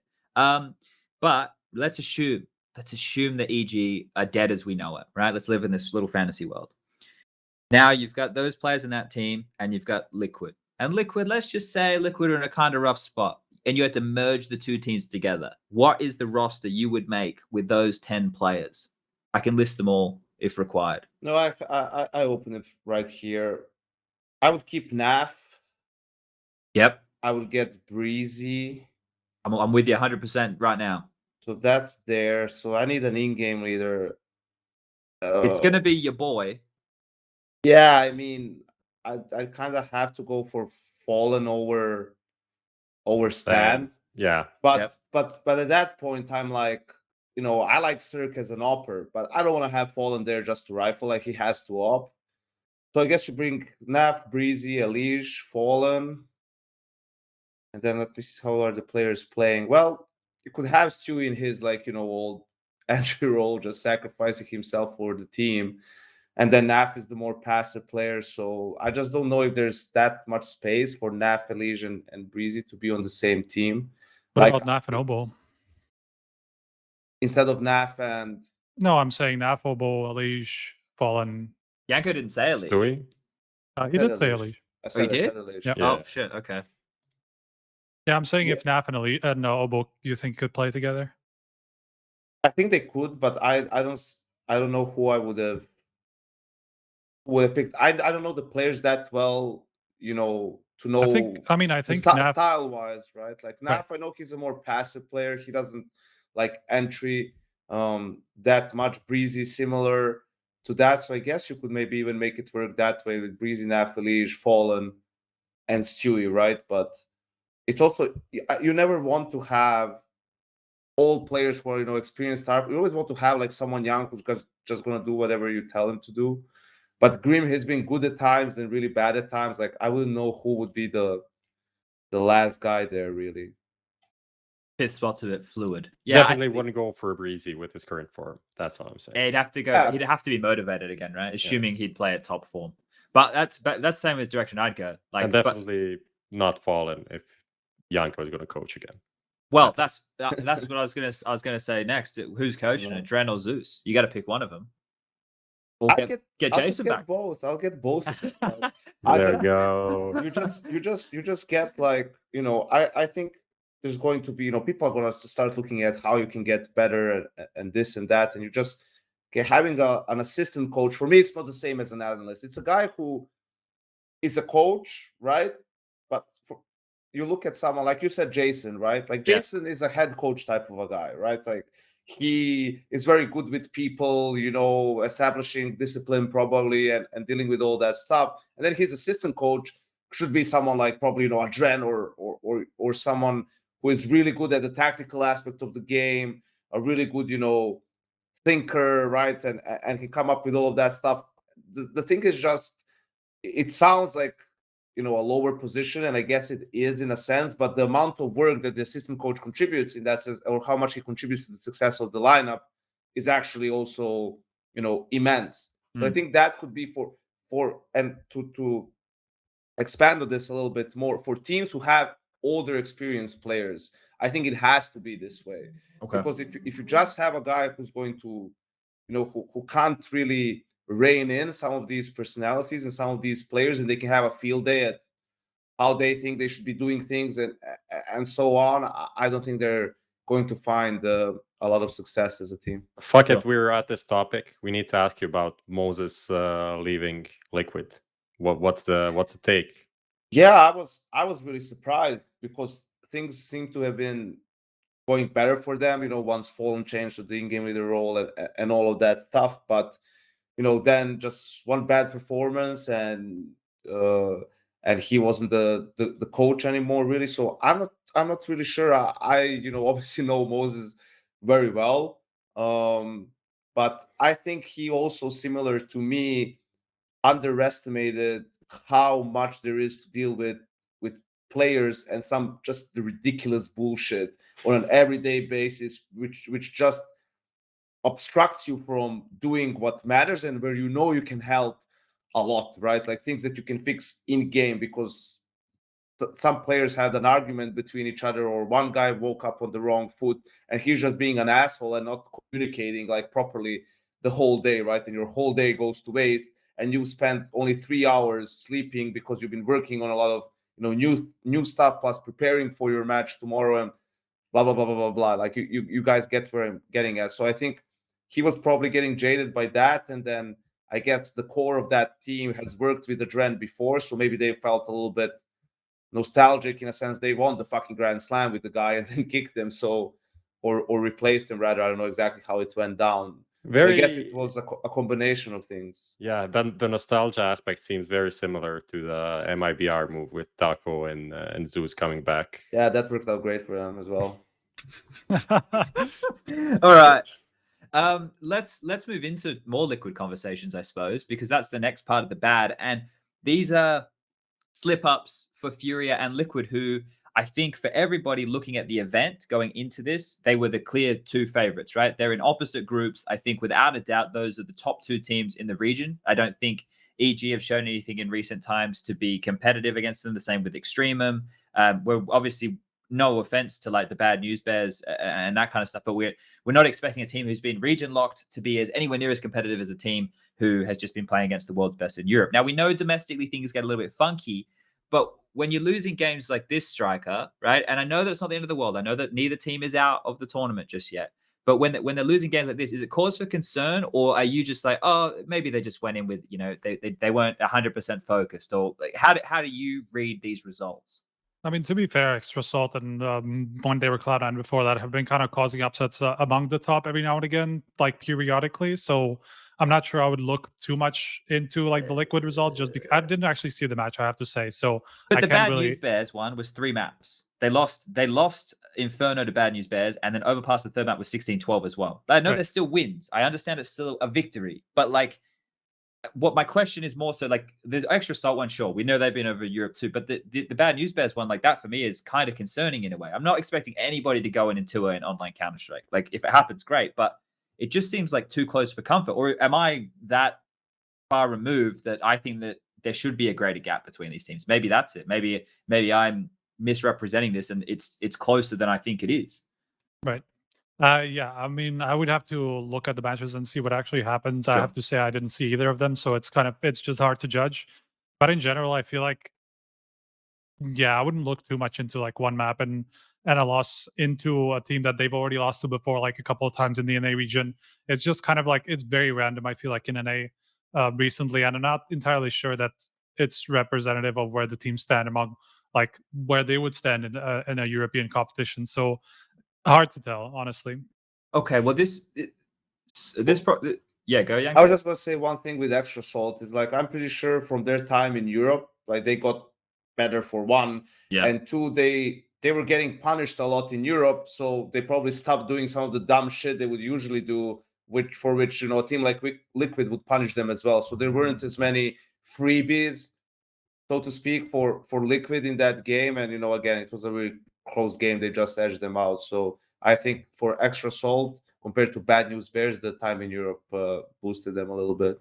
For me, and this is going to be a heavier conversation that we have down the road once we get into the landscape chat. But like, if these results happen like this, right? Like, obviously the event's not over, but if these upsets happen more, it kind of just is another reason why the open circuit is like much better than anything closed, because we never will really get a good range if these teams are just competing in their little bubbles, right? If FURIA go home and get 2-0'd by the plan, right? Like, how much Counter-Strike could they, like, they could have been playing a shitload of Counter-Strike, but they're not playing high level Counter-Strike. It's just impossible. Like, I'm not saying they're not playing the tier 1 Counter-Strike we see in the rest of the world, but they still come in and 2-0 FURIA. Listen, Chad, you don't need to apologize just because they're Brazilians to the people to say what's on your mind, just like you would about any other team and any other fan base. It's gonna be fine. They're in another continent now. You won't be able to see them for a very long time, and then they'll forget. Something else will happen. That's true. Cold and Taco will play together again in Imperial. With Fur, it'll come, Peacemaker, yeah. Or Godsend. It's all going to come full circle. But yeah, it's just, for me, like, I'm not worried about like the competitive nature of Liquid or FURIA in the global landscape, right? But to me, it just says that if we get these teams playing against the same teams all the time, then we're almost playing a different type of Counter-Strike. And maybe you can attest to this more, Yanko. Like, it becomes more about, okay, what did we do against them last time? What did we do in practice? Like, Counter-Strike for a while used to be, what strats do you have? Let's go in. Can they adjust? Can we adjust? Right? Like, but now we go in, it's like we know everything that they're doing. We're 100% aware of. We know this guy's here, this counter strat, this is their moves. And then once the bag's empty, then we go, oh, it becomes scrimmy, right? But before, it probably looked a bit scrimmier because it was a bit harder to predict. I'm heading us down the wrong path. Fuck it. Let's not answer this now. Let's save this. Let's power through this, and we'll fucking keep it going. Because the point is, it's always like a meta within a meta, especially in North America where they play and where like a meta just in a matchup essentially. Like, it's very, very hard to bring new stuff into that. So that's why I feel like the NA results I've always kind of like skim past, not really look too much into, and just wait until they play something against teams that I know a little bit more about. Sure. All right, let's get into the ugly. So I saw that there were some tweets and murmurs. I didn't actually look in. So if anybody has anything more concrete than what I'm about to say, I just saw that there were more internet issues and more were there more forfeits? If we were talking about RMRs, let's just continue with the NA thing. Okay. Let me just link you the Liquipedia RMR point standing. Okay. This is the thing that actually annoyed me quite a lot, and the thing that I essentially I just put out my thoughts. I think RMRs are very fucked. Like, it's a good idea, but at the point that we are now, I think they're a mistake. It's too much shit that's going on that is bad. And in this case, essentially what's happening at CS Summit is that all of the teams that are in the top 8 are getting points. That includes teams that are directly invited to the tournament based on previous results, including EG, that finished 7th to 8th and didn't get any wins. They got, for this event, 950 points, in addition to the 600 that they already had, which leaves them currently in 4th place. Maybe they fall still a bit, but this makes no fucking sense. That's ridiculous. And that is not the case for other RMR events. Like, other RMR events, if you finish in last place, you'll get like 300 points or some shit like that, and the winner is going to get 1,800 or something. I was just looking that up. Like, to get 950 points, you have to be, 7th place in Europe is 1,000, 8th is 900. So, and the last 4 teams get 250 only. Yeah. So that's a huge difference. And also in the CIS one, you have to be the 7th, 8th, get 950. And from then it goes up. But how did this happen? They also get less slots, right? Like it does. Yeah. It's not everyone together. So And in CIS, if you don't make the playoffs, if you're not top 8 from the 16 teams, you don't get any RMR points. yeah, So- because you're So I think the difference here is that CS Summit used this like closed qualifier that is technically like a part of the tournament, but the difference is that the teams that get invited to the main part essentially are finishing ahead of these that go through the open qualifier. But it's just a mistake. Like it shouldn't work like that. Why is Yeah. EG getting this much It's- points for It's just cyclical losing? as fuck. Yeah. It's just like you get points essentially just for getting invited, right? So Yeah. it's So and what that means is the amount of points that they have just based on losing and being good last year is going to get them invited to the next one as well. Like I don't see how, like I'm not 100% sure, but they'll at least make like the close qualifier directly based on the RMR points that they have. It's stupid as shit. I kind of hope this is wrong.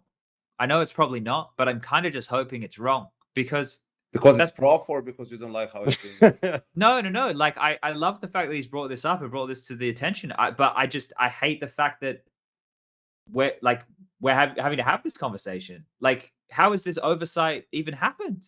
Like, that's ludicrous. It's the Like, same in Oceania right now. the same thing with the points. Yeah, in this one, it's the same. In China, it was the first 4 teams got points, and then the rest. well, basically like how that. the system works is they assign points to as many teams as they invite. Essentially, that's what Yeah. the deal is. No, actually, it's not because that also changed, but it wasn't did that change publicly already? announced. So now they give out points to the number of teams that are invited plus the numbers of teams that are coming from the open qualifier, and all of the RMRs followed that rule except the Asian one, which Okay. just gave it for the teams that were invited. So I don't know. It's just like nothing is aligning. Like all of these, and that's the issue that we have now. Like we have 5 different TOs that are running these RMR events. We also have the South American one, so that's like 6 events and 5 tournament organizers. Yeah. And everyone is doing something differently, and just by doing it, we will never find like the perfect formula or a fair formula, I feel like, because everyone is experimenting with something and we're not even figuring what is going on like until we're halfway through the tournament. Because let's be real, you're not going to go and read 6 rule books, even if they were public, and most of them aren't. So it's just it's so worrying. annoying. Yes. Yeah, okay. Well, but I think it took me a lot of fucking clicking around, but I found the like slot distribution, which is in the end what matters the most. The most, right? yes. So NA gets 4, right? one challenger spot and 1 contender spot. Oh shit! They And get 3 three legends. legend spots. Yeah, No. because back then Because they had here- 100 Thieves. Yeah, that's right. Yeah. So, well, now actually, now for NA, then that's like pretty fucked, I guess. So this is So my point. is Good completely moot. conclusion. I like the conclusion. Just like mouzprops points. This one completely wrong, of course. But Let's forget about this one. I think Never the difference between region doesn't really matter. Like you're still playing within the same region, so as long as like the rules are the same for like the upcoming major ranking events in the same region, that's fine. I don't really care about the difference between the separate regions. But it's true that the cyclical part of this is definitely not the best. It's just it just doesn't punish EG enough for just placing last after getting invited. You know, it's just they literally did nothing at the event. So this is and what they I hate. get what? Right, Wait, what's this- the difference actually? What did you say was for the first place in NA? I'm trying to fucking find the. I guess date. like There you go. 1,600. That's for 1,600. Yeah. Okay. Yeah, and they are getting 950 for losing. Right. Yeah, I mean the teams that this fucks are the newcomers in the Salt. next region essentially, in the next tournament. Because like if there's somebody entirely new coming into the tournament with 0 points, like they already have to come up against EG who have 1,500, 1,100 points, whatever it is now, 1,100 points I think they have, or 1,300 actually, and they would have to place like second at the next major ranking event to even go ahead of them, and that's only if EG are just ball out again or something like that. And God knows if that's actually true, because if they get 950 points for placing last next time as well, like that's going to be a problem. So that's the big part that I see about this. I wouldn't care if it was the same 8 teams competing for the 5 spots because they just have to outplace each other and it's going to be fine. Yeah. But when somebody new comes in, that's the problem. Yeah. Yeah. So I don't know where you wanted to pull this next sponge, but like my kind of disheartening with RMR events is also obviously we're only playing for RMR points because the prize pool is non-existent. It's like 50K for the top teams in the world in all of the regions, and it's 10K for Australia, which is even worse.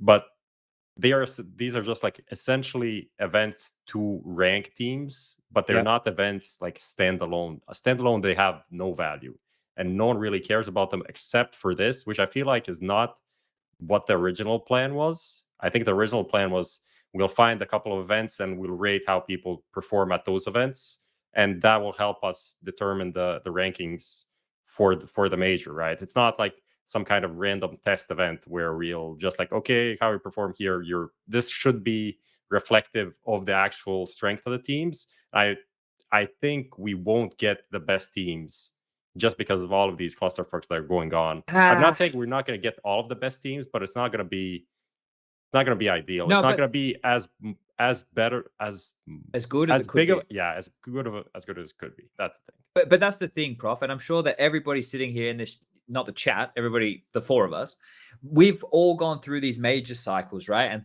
every time something little gets updated, and every time to me it's like, man, it's all going to fix itself, right? The next time we go through it, it's going to clean up the mess, and we won't have these guys getting a free run anymore because of what, like, they're a legend team and they get to carry on through, but now they're dog shit because half the players are left. Like, there was always that, right? There was always, and I thought we were moving away from that, but I think these problems that you're highlighting now are ones that we're going to touch on hopefully soon. So I just want to bring up 2 last points here on this RMR edition of the good, the bad, and the ugly, and then we can get onto the big topic. Lucas, I'm going to send you a link right now. Bring this one up for everybody at home. How do I say this guy's name? Is it Nohte? Nohte? I think it's Note. Note? Okay. Yeah. Apologies for saying your name wrong, my friend. But he's been doing some detective work here, and I'll read the tweet for everybody on the audio listeners at home. So FACEIT/Flashpoint are not even using the correct overtime rules for a Valve event, which is 10K OT start money. Both CS Summer 8 and Epic League CS RMR are using 10K, whereas Flashpoint are using 16K. He's even got a screenshot in here talking with LD about the overtime rules, and they keep going down. Basically, it ended up they've changed this in the rulebook as of the 20th of May, I believe is what it says here in the tweet. And they made some other changes, obviously, with the fallout of the NIP Anonymo situation. Now, Yanko, we know that there is obviously a difference between 16K and 10K overtime money. But is this an overblown problem, or is this something that, you know, the reaction, oh, this is just more incompetence? Like, do we really think it has any huge effect? Does it just show that, hey, maybe somebody, you know, fucked up? I think it's overblown in a sense that I believe we still have overtimes with different start money, right? Like, different tournament organizers have different rule sets. If it was 16K everywhere and then they just out of the blue put 10K, then I think it would be a legit issue for teams as well. But for me, it's also, I mean, what's the word I want to use here? Maybe sad, like that. This is yet another thing where there's like a clear issue where someone just fucks up something very basic on like an organizational level, right? And again, I worked with, you know, I don't even now I'm even confused. What is Flashpoint? What is FACEIT? What's B-side? Whose responsibility is what? I don't know. But I worked with FACEIT a lot of times. It's always been a lot of fun, and people there are great, and they've introduced like different things into their broadcast and all this stuff. But, you know, you just have to call it as you see it, where it's like you can't allow these things to happen, especially if you're, you know, in a event for the majors. These are the ones that, you know, all the teams are going to take the most seriously, and are the most important to them, right? So you can't have these like fuck ups, right, happening every now. You just got behind the rematch drama, and it's like, oh yeah, by the way, you're also using the wrong overtime. Say then the guy who's like in charge is like, guys, like, come on, please just give me one day where we're not, you know, the front page of Reddit for some sort of a mistake. I agree with that part. Generally, I don't think it's a big issue. Honestly, there's no continuity when it comes to overtimes. It's literally just it's basically only relevant in the match itself. Like, it doesn't matter if the next match has like You're not 10K, like, preparing sure, for it's- OT. Yeah, exactly. Well, that's even if you were, like, whatever. Like, Yeah. it's only pertinent to one match, right? It's not like the fact that one match had 16K OT will matter another match that has 10K. There's no continuity between the matches, or even between different regional major ranking tournaments. So it's like, yeah, whatever. But I agree that, like, it's just another fuck up that just was not necessary at all. Sure. All right. I think we can leave that one. Prof, let's quickly jump into the next one here, mate. Now, I'm going to set this one up for everybody, and then I'm going to throw it to you. Lucas, bring up this lovely tweet. I'm Is sending this you away. the This is FACEIT ELO? This is the Cadian one. The This is Cadian one? the Cadian tweet. I don't know Oh. if you guys saw this one, but I'll Yes. read it out again. So Cadian tweeted yesterday at 11:58 p.m. So for those of you playing at home, 2 minutes before midnight. I want Not a good time to post stuff. great time to post stuff, I suppose. He said, I want to advise TOs to try and avoid these past midnight games. It happens in basically every tournament, and it's happening for the third day in a row now at Flashpoint. No other sport is happening past midnight local time. Now, a couple of things I've noticed with the Flashpoint broadcast is maybe they've changed it in the last couple of days, but I know in the early couple of days, they weren't starting on time. When they said they were going to start at 6, the desk seemed to start at 6, and the game didn't go live until like 1:15 in some occasions. And then when they had tech issues, sometimes even later. And then I think the breaks were a bit longer than other TOs between maps in best of 3 series, which also compounds time. And if the first series starts at 6 and the second series starts at 9, let me tell you from my limited experience, let's call it. Very limited, yeah. Very limited. That if you think a best of 3 is going to conclude in 3 hours, you got to be bloody delusional. So let's focus in on Cadian's tweet before we talk about the minutiae of how Flashpoint have structured their event. But do you think that Cadian's tweet is fair, Prof? Do you think that if the games are going until 1 a.m., 2 a.m., like it's too late? Do you think that this should be something that is avoided at all costs? I think you can look at it from a couple of perspectives. I think from the viewership perspective, I think it's not great, especially because it's like a weekday. I don't know. Of course, we have different time zones. So someone's midnight, someone else's 1 a.m., someone's 11. But in general, me as a boomer now, officially, after midnight, nothing. Like, I need to go to bed. Stuff needs to happen in the morning. You know, it's too late. I don't want to like every fucking day. That sounds so depressing. I have to go to bed. I have to go. Like, I You're can't watch it. younger I than can't. me a couple of years. You're like after midnight. I just can't. It's I just, done. It's I just done. need my bed. I just need my pillow, done. my blanket, a glass And his of warm teddy bear milk, there. and Oh, that's fuck. Call Okay, it bro. Exactly. No, but like, okay, like if as Kadian said, it's not one game. It's not like one match. Okay, this something went like super long. It's like every day, 1 a.m. finished, 1:30. I don't think that's ideal. At the same time, if every tournament ran to 1 a.m. and that was like the standard, I'm fine. But obviously, it's not the standard for CS players right now. They're not usually expected to play so late in the night, so you can't really adjust to that. It's the same shit with like the 11 a.m. Whatever start time. I don't think it's ideal. I just because how people structure their practice time and everything. So yeah, but it's obvious why they're doing it, because the broadcast is based in LA. So if they start like two more hours earlier, the call time would be like 4 a.m. for them probably. Yeah. But I know you were quite passionate about this one, Janko. What's your take on this whole situation? Well, my first take is don't fucking broadcast a EU tournament from the West Coast. There's not a worse time zone in the world, barring if you go to some fucking Like Australia. island on your side of the world, Chad. Even there, it's less than 9 hours difference. It's like it has to be some small island even further east. I think that's the biggest problem because of what Prof said. I've been in LA working with FACEIT on ECS. Yeah. And it's like have to get up at 6:30 or 6 a.m., right? Be at the studio on time to do like a checkup, right? And the game goes live 9 a.m. local time. Now, sure, after a little while, you know, you get used to it in a sense of you go to bed like Prof at like 10 p.m. So you could make that schedule happen. But listen, it's not optimal. You're still, even outside when you're going, it's only dawning, right? Like your body just can't get, you know, you obviously can't be as hype or as enthusiastic as you would be if the game was at the fucking afternoon. You have to take into account the production people who always are there, have to be there even earlier. They stay there even later. Well, that's not how late they stay is not a problem here. But that's the first thing I think is just like, why are they organizing this tournament, from the other continent? Like, obviously, I guess they would have loved to do it in London, like they did for second Flashpoint. I don't know, but that was probably not possible because of COVID, obviously. But I think that's just not something, you don't do. I think Graham replied to me, he's like, I don't care where it's getting broadcast from. Like, I don't want games to start past this time, or they need to start this early, where no one's going to fucking cast waking up at 3 a.m. to cast at 5. That's just ridiculous, right? So this is like the lesser evil. But I agree with Chad 100%. The best of 3 cannot be scheduled for 3. That's why these games are going on late. It's not that if a game starts at 9, it can't finish before midnight. It's that it almost never starts at 9. Like it most of the time doesn't even start before 10. And at that point, it really has to be a fairly quick 2-0 for it to end at midnight around that time or whatever it is. So I think that compounds the problem. First game is a little bit late, all these tech issues that are happening.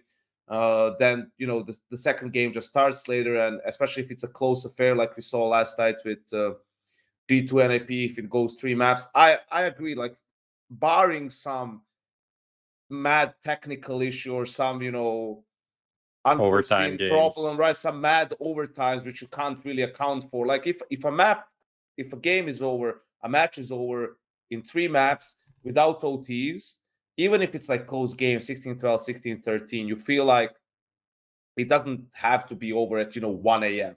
Worst case, it's like midnight, maybe a little bit past midnight. If it started on time, if it's some really epic series. But at that time, I can tell you as well from the players too, is like when the series is that close and a good series, like the adrenaline just carries you over. It's not going to carry you at 2 a.m., but at midnight, you're not really going to probably feel it as much, right?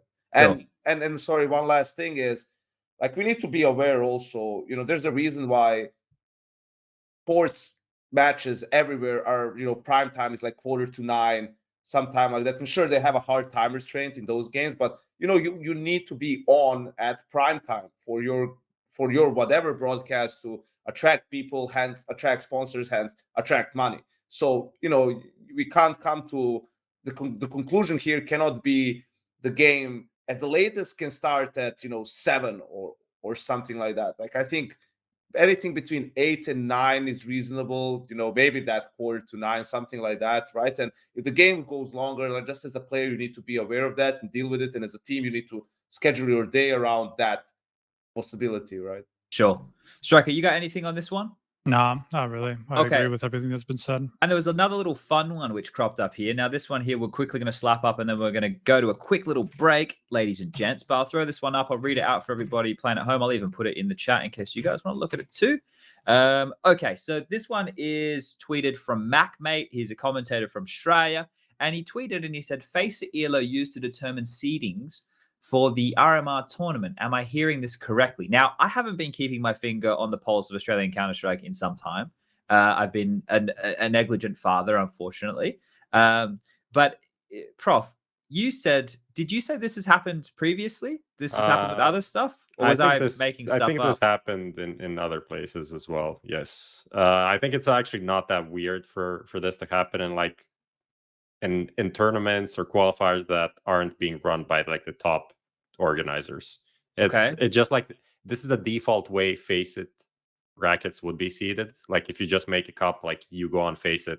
I don't know if everyone can do it or you need to have like an organizer pass or whatever. But by default, it would be seeded by FACEIT ranks. And then if you don't have like the permissions, maybe, I'm not sure how it works, or you don't go and seed everyone manually, that's just how it's going to work. And yeah, obviously, most of these teams aren't really highly ranked on HLTV, considering not much has been going on in Australia. But still, there definitely are people and qualified, like organizers that can help you see these things correctly. Yeah, this just feels like another one of those small oversights. It's like, we're almost there. Okay, all you needed to do was find, I guess what I'm about to say is super difficult. All you need to do is find somebody who's completely unbiased from the region to help with the rankings, right? And to be and I remember back in like the 1-day cups and stuff we used to do fucking 14 years. Someone's always arguing about the seeding, right? So it's like it's always going to be scuffed. Well, I also have to say, having played against you, Chad, in numerous show matches, you would not be that guy. You're a guy who would do anything to win, so I would not entrust you with the seeding.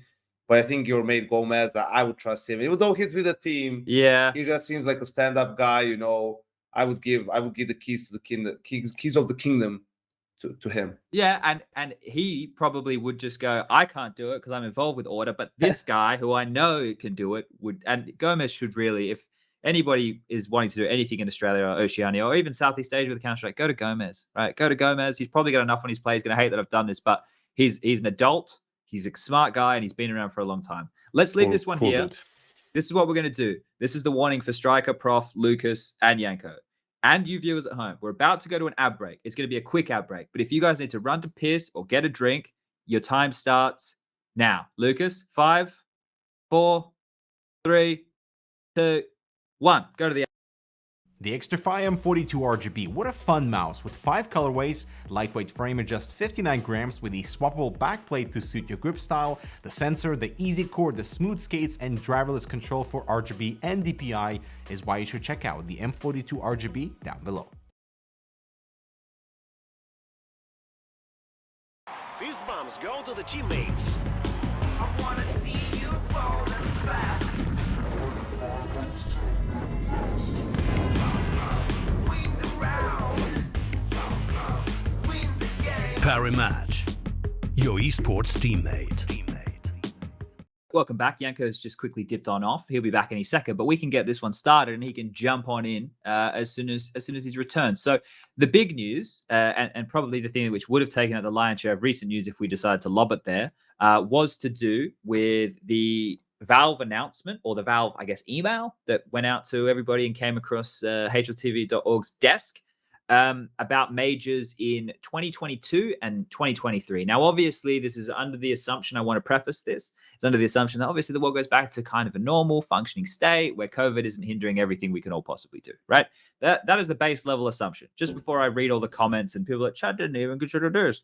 Guys, we have base level things, and this is one of them, okay? That's the assumption. Now, from this, the information that we have learnt is that they want to run 2 majors in both of those years. Now, this is the important information for those of you playing at home. Weeks 19 and 20, which is late May, and weeks 44 and 45, which is early November. Those are the 2 windows for the majors. Now, we already knew that there were set windows for the majors. That's something that's come in recently, but that's just reiterating. And then they've also made a note here about the prime times. We were just talking about times. We'll come back to that in a second. And the one that excites me the most is the RMR lands to be hosted for all of the major regions, which is Europe, CIS, North America, South America, and Asia/Oceania. Now, that's all going to be a nightmare to organize, but those are the key takeaways from this announcement. Now, the first one that I want to jump into here is to maybe we'll go with you on this one, Prof, to start off. Okay. This is good news for all of our jobs, right? I'd say, yeah. I mean, our jobs, yeah, definitely. Yeah, I'd say. But Yeah. also like the players' jobs. I think players' jobs Oh, just in general. I mean, the majors, I think the biggest part of the majors is that you get users, viewers, players of the game to buy shit that goes to the teams and to the professional players. I think that's the biggest thing that the majors brings that other tournaments don't bring. So if we don't have the majors in the future, I'd still see like other tournaments happening. So Sponge would still have a job and we'd still have a job. Maybe not, but for a shorter period of time. Yeah, maybe. Yeah, who knows how that would all work out? But I think this is the biggest thing that majors bring is that added revenue that you were quoting the other episode being like millions, just based on the RMR stickers for some teams. For one of the teams who was in the top 8 of the last major, yep, that's right. Their stickers were close to 2 million.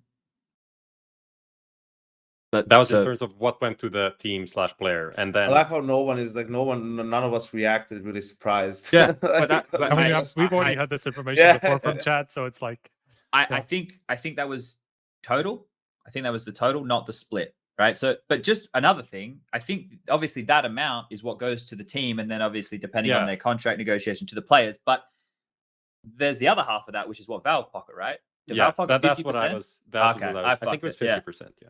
So there's a shitload of money coming through the door, right? We all know that. Like Valve is still churning out money with skins, and dude, I spent like 600 or 700 Australian dollars just opening the new crates because I'm an idiot, right? Like, and there's a lot of idiots like me. I'm sure there's a couple of you watching right now who wasted a shitload of money on that stuff, right? So Valve are making lots of money. There's no question about that.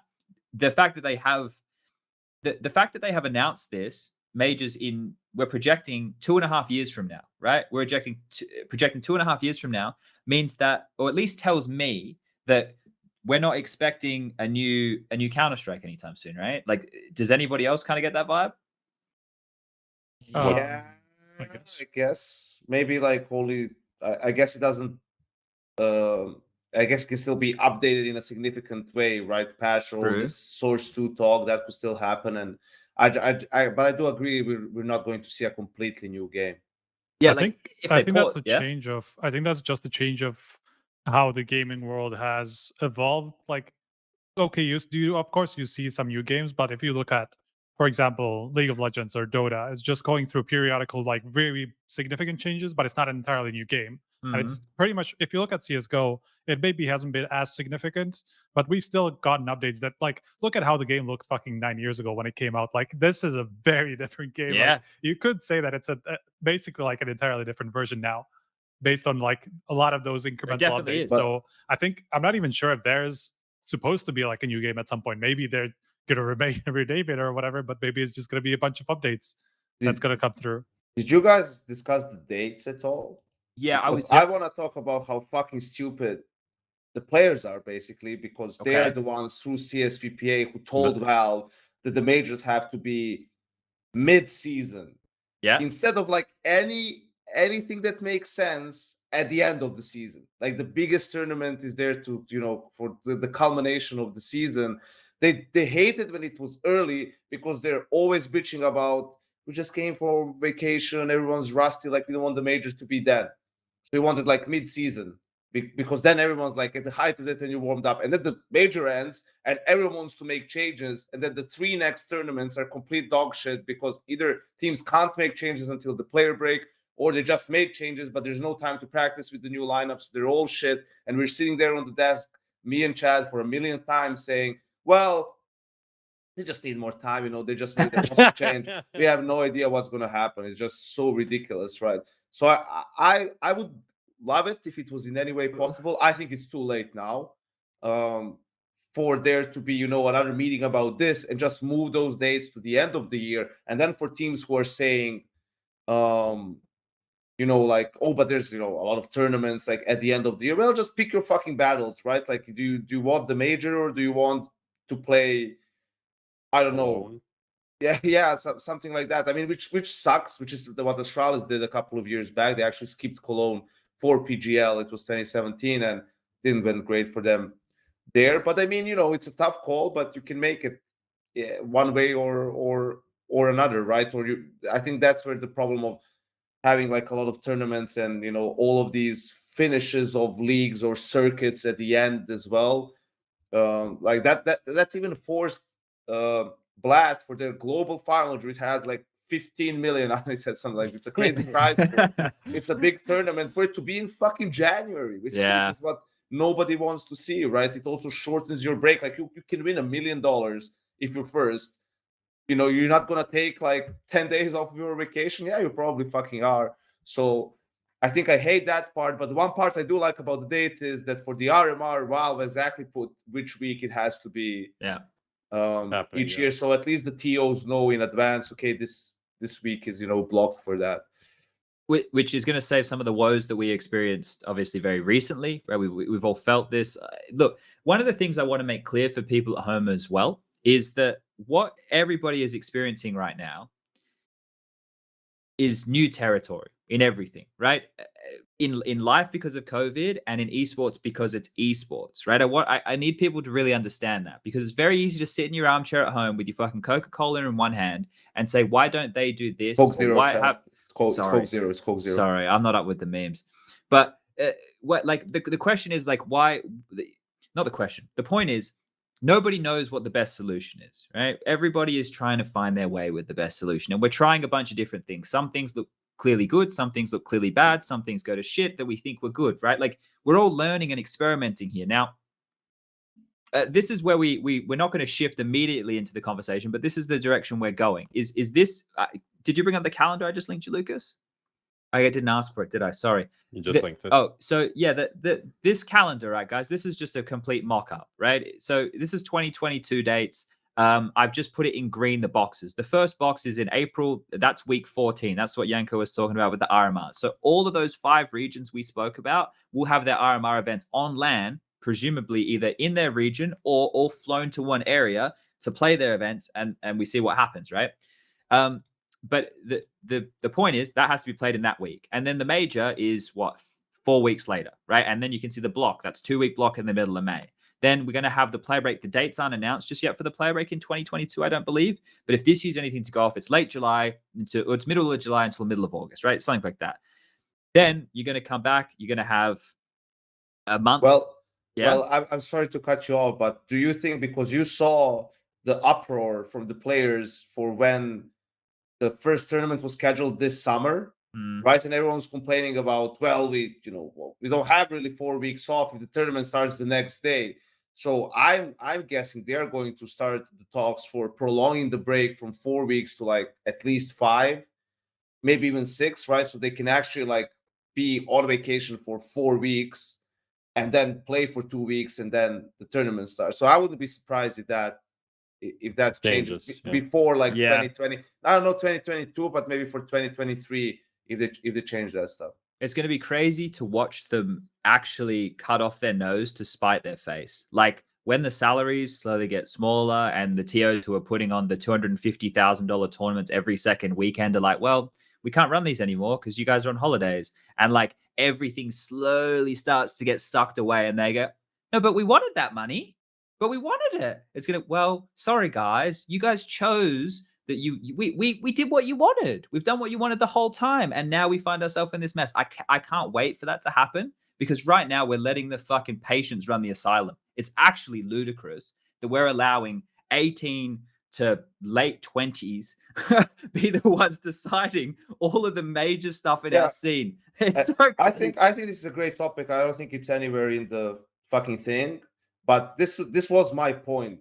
Is like I exaggerate sometimes, but just because players are really good at the fucking game doesn't mean they're the ones who will also be really good at deciding every single fucking thing regarding the ecosystem. Yeah. Right. Usually, like I've been on a team with players where I'm sitting on a call with them about their future, about revenue shares for leagues and all these things and the commitments they have to make if they choose this league or that league and blah blah blah. And 4 out of the 5 guys are DMing while this thing is going on. They're half listening, right? Like, and the 5th guy is like trying to pay attention, but he's also losing focus a little bit, about what's going on. It's like some big words are being used in a sense. So you really have to think about things that you maybe haven't even ever had experience with, right? So I think players definitely should give their input. That's why CSPPA is there for. But I think, and I'm not saying I'm the guy or Chaz the guy or 4 of us are the guys who are supposed to make that call. I think there's a lot of different entities or stakeholders actually is the better word for our game. But I think people need to come together and say, hey guys, like if we want to make this sustainable in the long term, like, the players need to take it easy a little bit in this department. The tournament organizers need to, calm a bit more in this department and so on and so on. And you come to a compromise because you can't just be, I'll tell you from being on a team, like I needed the break way more as a part of a team than as talent, right? Like, because just the stress of competing, especially high profile team, right? Expectations are really high. Just like having that time to not have to think about Counter-Strike. Like it's a big difference from not having to think about it at all to having to start practicing or even like just, preparing things for the for the season. So, if I was still on a team, I would have loved it if it was possible to make it even 5 weeks instead of 4, because the tournament just starts coming in. But, you also understand that there's so many tournament organizers. When are you going to fit all the tournaments in for all the circuits, right? It just can't be done. So I think those are some conversations that are going to be had down the line.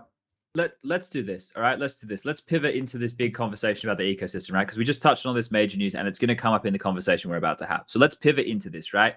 Now, for everybody playing at home, all the things that Yanko's just touched on right there are all part of this bigger picture. And what I kind of want to do, Striker, maybe I'll throw it to you, mate. Maybe I'll throw it your way right now. What I want to do is just kind of get a general view on the way that we view the ecosystem right now. It doesn't have to be perfect. I'm not asking for you to nail it here. I'm just the way that you look at Counter-Strike right now, as of 2021, and the systems we have and all this stuff. Like, could you like summarize it? Are there any like key components? So I know this is very broad. This is a very vague question thrown my way. Right. Like, I don't know where to take it from. Well, I can, if you want, I'll start and then just set me up. Okay, because this is the thing. It's so broad that I'm having a hard time even pinpointing the best places to start. But let me start going, and then someone tell me to shut the fuck up if I've talked for longer than 3 minutes. Someone start time. I think it's Lucas? 5 minutes. Okay, 5 minutes. I see you're taking HLTV forum feedback. I'm not going to rant anymore, right? As soon as people start like going like, look, I lose my cool, guys. Do you not want this show to be successful or what? No, but like I don't want people I don't want people to tune in only because they think I'm going to lose my cool. Like I think that's silly, right? And me losing my cool, I read people saying that I'd become a good actor. Like, fuck. They have no idea what they're talking about. You were always a good actor. Okay, let me avoid derailing this. So the Counter-Strike ecosystem, as far as I understand it, we're talking professional Counter-Strike ecosystem, right? Counter-Strike, as it's moved through the years, from where it started, and you've heard me screaming about this last week, was something that was built from the community, right? Same as the tournaments, right? That was all built from the community, and then different entities at different levels got involved. WCG, ESWC, I could go on. There's like Code 5, I think, was an event in like China and shit back in one point. We'd go on millions of tournaments. Then the ESLs of the world start to surface, or didn't start to surface, but obviously became a big player. In more recent times, we have Blast, we have FACEIT, now Flashpoint, right? Whatever that association is. All of these different TOs, right? We have all of those entities. We also have all the different players, which are now teams started as just 5 guys who would go to a LAN and they'd win some prize money, right? Then they became organizations, and then organizations wanted to get as many different esport teams as part of that organization for more exposure over more platforms for more viewers. So orgs got bigger. The SKs of the world, right? They all built, bang, bang, bang. Everything got bigger, more sponsors, more corporate money coming in, right? So now you've got the teams, and then you've obviously got the players. And then recently in CSGO, thanks to North America, we had a fantastic spike in the player salaries, which is great because it brought the level of everything else up a little bit. But, right, we've had going from just prize money to really small salaries to get by, to some guys who are still studying and working while earning that money, to then crazy salaries. We're talking doctor and dentist level money in like I guess everywhere in the world, every doctor and dentist earns pretty good money. But that's the level of money we're talking, if not more, for some of these guys, right? It's way more in my country than doctor and dentist would earn. I'll tell you that, Chad. All right, let's go a couple of doctors and dentists put together type of money, right? So we have all those parts. Then we have like all of the coverage, right? We've got all the people who do the reports and all the content, and like HLTV.org is something which sprang out of this. We have all the tools that get built. We have like Anders with Skybox. We've got Stats Helix. We've got Shadow GG. These are all elements where people are building businesses and making money. FACEIT, ESEA, all of these things have been built, right? So that we have the broadcast crew. We have everything. We have the fans. We have the punters. Everything kind of plugged in, right? So we want to kind of focus more on that ball. Now, the way that we've grown and to the point that we are now, Striker, and this is where I'll try and set you up, in 2021, we've moved away from what was completely open circuit into something which is now getting a little bit tighter in different areas, right? It's getting a little bit tighter in like ESL have a tighter area. Did we just lose Striker? I think we all, I don't know. Just you. Might just be you. I lost all of you, so I guess it's me. Yeah, we'll get you back. We've obviously got ESL getting a bit tighter. Flashpoint with if their league continues, obviously quite tight. Blasts is very, very tight. And they all have their own models, right? But they're all they're all franchise models, which is moving away from what Counter-Strike was built on, was an open model, right? So this landscape, this ecosystem that we're talking about here, Striker, Yeah. I've really left you nothing to say here. But look, I think I mean I understand where you're coming from, right? Like we've gone from like a very open circuit where nothing really ties into each other apart from like basically the majors and the minors and like that system that kind of came together. And not even that was very continuous until like apart from like the top whatever it was at first, top 8 teams going to the next major. yeah, But yeah, we've gone to a system that is very continuous, like almost all the way through. If you look at the ESL Pro Tour or like obviously ESL who has partner organizations who have certain spots allocated to them in a lot of their tournaments, and then they have like a lot of continuity in terms of their lower tournaments that feed into the bigger tournaments. There's just a lot of connection from between all the tournaments that are going on right now, and Blast obviously with that's basically like just one circuit, right? Like 12 partner teams with a bunch of new teams coming in, but essentially like it's a semi-closed circuit where only a handful of teams only enter it every season, and obviously like the same teams are participating in every season, and it just comes to like into 2 seasons, and then it comes to the global final, right? So there's just a lot of continuity in between tournaments now that hasn't really been the case until maybe 2 years ago or so. And yeah, I don't know where to take it from here, I guess. that's cool. Let's try this little fun little thing. Is anybody here pro franchise? Right? Is any of the 4 of us pro franchise For CS? for CS? I think for me, like I was thinking about this while we were, ranting. Not really, but it's like it's hard to know, because would I be for a franchise model if we stay in this open circuit, right? And then it's just not profitable for some of the maybe TOs, right? And we say like 2 years from now, Blast is like, we're done with CS. This doesn't work for us. And then also, FaCEIT or whoever else is there is out, and then you are left with ESL, right? Which doesn't have to be a bad thing, but let's say then ESL realizes, well, now we're the only ones left. Maybe we don't have to, try or like put as much money into the game or something along those lines, right? And the teams are like, well, as well, we don't have to, maybe pay the players as much anymore. Things are smaller. There's less prize money involved, and then the game becomes less lucrative for players to compete in, where they will even more go to the alternate games, whether it's Call of Duty or Valorant or whatever it is, Overwatch, and then slowly the game, like just like 1.6 did, slowly kind of starts dying down, right? If that's the road that we would go down, then I would be for a franchise model. If it means we keep it super competitive, we have a lot of teams, right? We have very high level of CS being played. It's a really popular game, right? I was thinking a lot as well about if you could draw comparisons from sports or this or that, like to the game. And I think the most important thing to have an open circuit is that you need to have a lot of players playing the game in different teams, right? But then it makes sense not to make it closed, because you don't have that much talent anyway in the scene. So what's the point in having it that way? You have like 8 really good teams, the rest are more or less trash. Just make it close for those 8 teams, and then they can find players in their own way. So I think we are at a level where we don't need that franchise model in terms of the player base. Like it can be an open circuit, and I think that's being proved. You just look at the last couple of years, the level of play has risen so much individually, right? New teams are being able to go up the rankings really fast.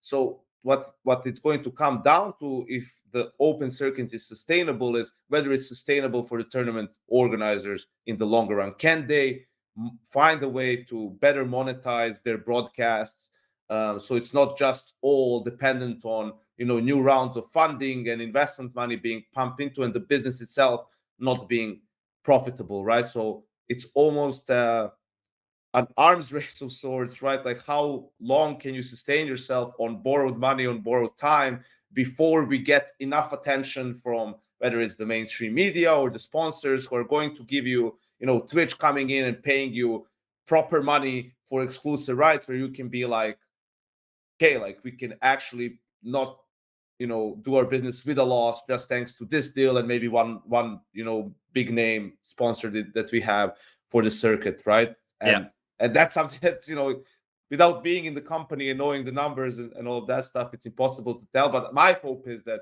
we can keep it that way and it can be open circuit and sustainable, just a little bit more within that open circuit structured, and not just that it's a mess, like from all sides you have teams coming from everywhere.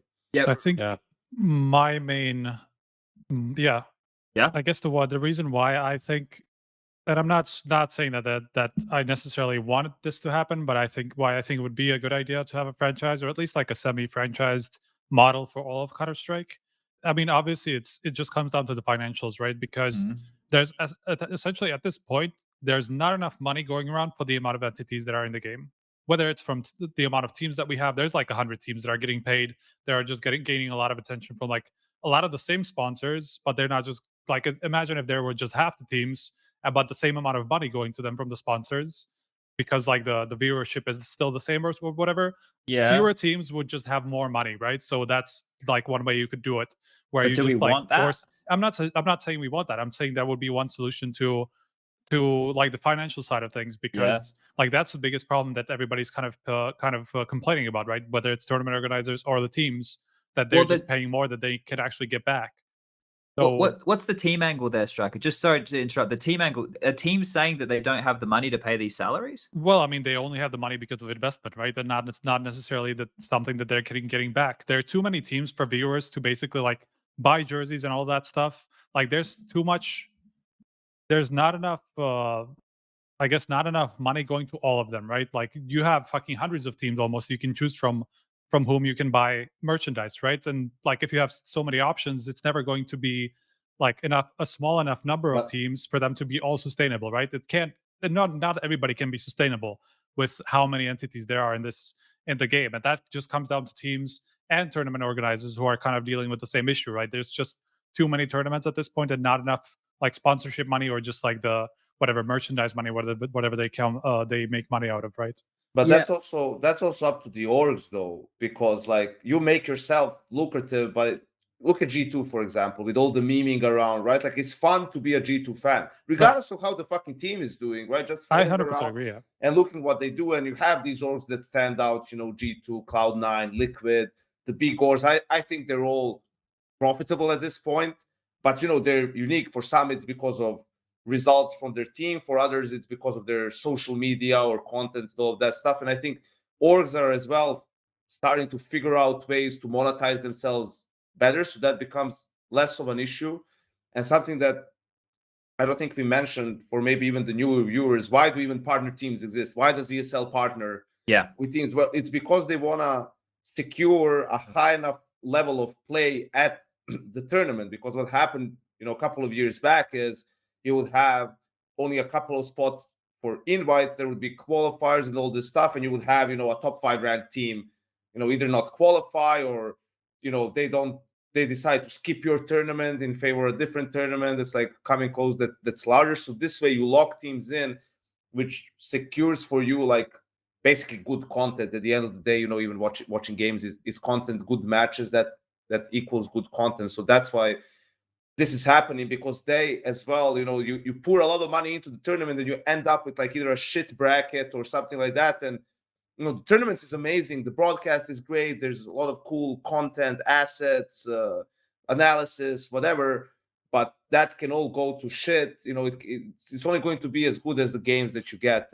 and that's why, you know, you had shit tournaments basically. Yeah, I before. understand where you're coming from, but my gripe with this is that essentially esports fans follow teams and not organizations, and that's because of lack of franchises, at least in CS:GO, essentially, because like you can't have the same organization have a relevant team all the way through. Obviously, like the big organizations have, like a lot of the big organizations have stayed, but outside of maybe like Fnatic, I guess G2 are also entering that discussion now because they've been around for quite a while and they've just like you were saying, they've garnered some sort of a, yeah, there's some history there now, right? But still, I wouldn't say like if they lost their entire French team, like most of the fans would go with them. Like I don't think there's any question about that. Or like the French Balkan team, I I think mean, a if lot of yeah, the fans would just leave, Sure. and that's you not the can case look with at like you can with just look at the sports or NIP. whatever. Yeah, Like NIP now, NIP had a lot of fans because of the Forest Get Right team, Yeah. and Sure. those fans are not the fans of this NIP team. I Sure. don't think. I think there are some. I think they've retained some of them. Like I Yeah. know of quite a lot of people who just like stayed from those times essentially and just kind of like grown to like the brand. But it's not the standard in CS:GO at all. Like especially not compared to like other esports that actually have franchises where it's all the same organizations every year, and so like the teams stay similar enough that the fans stay as well, and so like they grow accustomed to the brand and not the teams that are associated with it essentially. And that's like what I'm getting into. Like you cannot retain your fans at this point in CS:GO unless you just unless you manage to like claim some sort of a history to your brand, which is obviously which you only do like over a decade and not like from year to year, right? So Sure. that's kind of like the problem that I'm getting to. Yeah, I think when we talk about like the revenue and you know because the thing is this goes so deep, right? Like the conversation could go, okay, well, like are we doing the whole model incorrectly right now, right? Like if we think about this, and if we like, Yanko was the only one who said like a franchised world, right? Like I'm assuming everybody else is still mainly like in favor of an open circuit. The only way that I would be in favor of a franchise league is if Valve came and did it themselves, right? Because if I don't want any of these TOs right now to be the ones running the franchise league. If it's Valve doing it, great. They're the ones who own the game, right? Then it works as an advertising thing for them constantly. What's happening right now? And they'll, I mean, I don't want to say never, but knowing Valve, it's not going to happen anytime soon. Yeah, and that's the world. I think that's the world right there that I think we need to operate in, because a lot of people will come into this and they will go, yeah, but why don't they just do a franchise league, right? From what we know, right? Let's operate with what we know. Let's not operate in the fairy world and what we hope. We can do that later when we're trying to provide solutions. But right now, the world that we operate in it's very clear to me, and I hope it is clear to you guys as well at home, that Valve do not want franchise leagues. I think the way that they show that is these RMR events, for example. They haven't given an RMR to ESL or Blast. Who are the two biggest TOs? ESL and Blast. Who did they give them to? The smaller TOs that only usually run 1 or 2 events a year, right?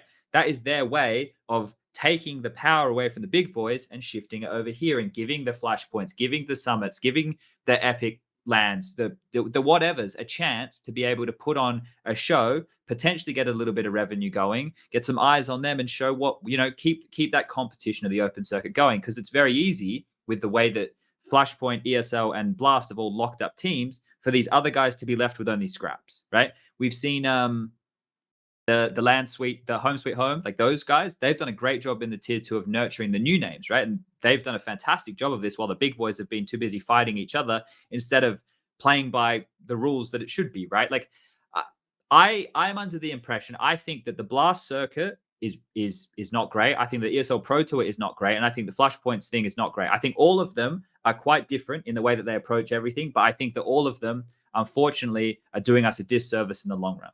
And I think by us making the players the superstars, which they should be, right? They're the ones in the server headshotting people.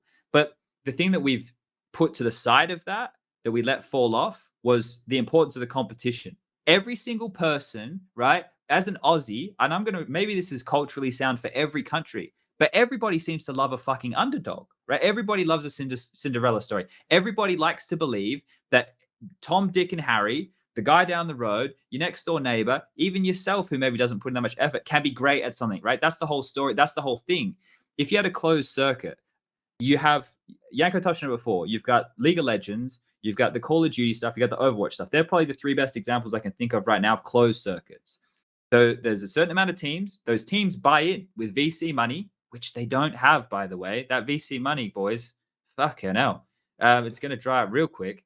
And they buy in these big, it was like $20 million or something ridiculous for like, was it Call of Duty? Before it even like started. I mean, Call of Duty, I think, concept yet.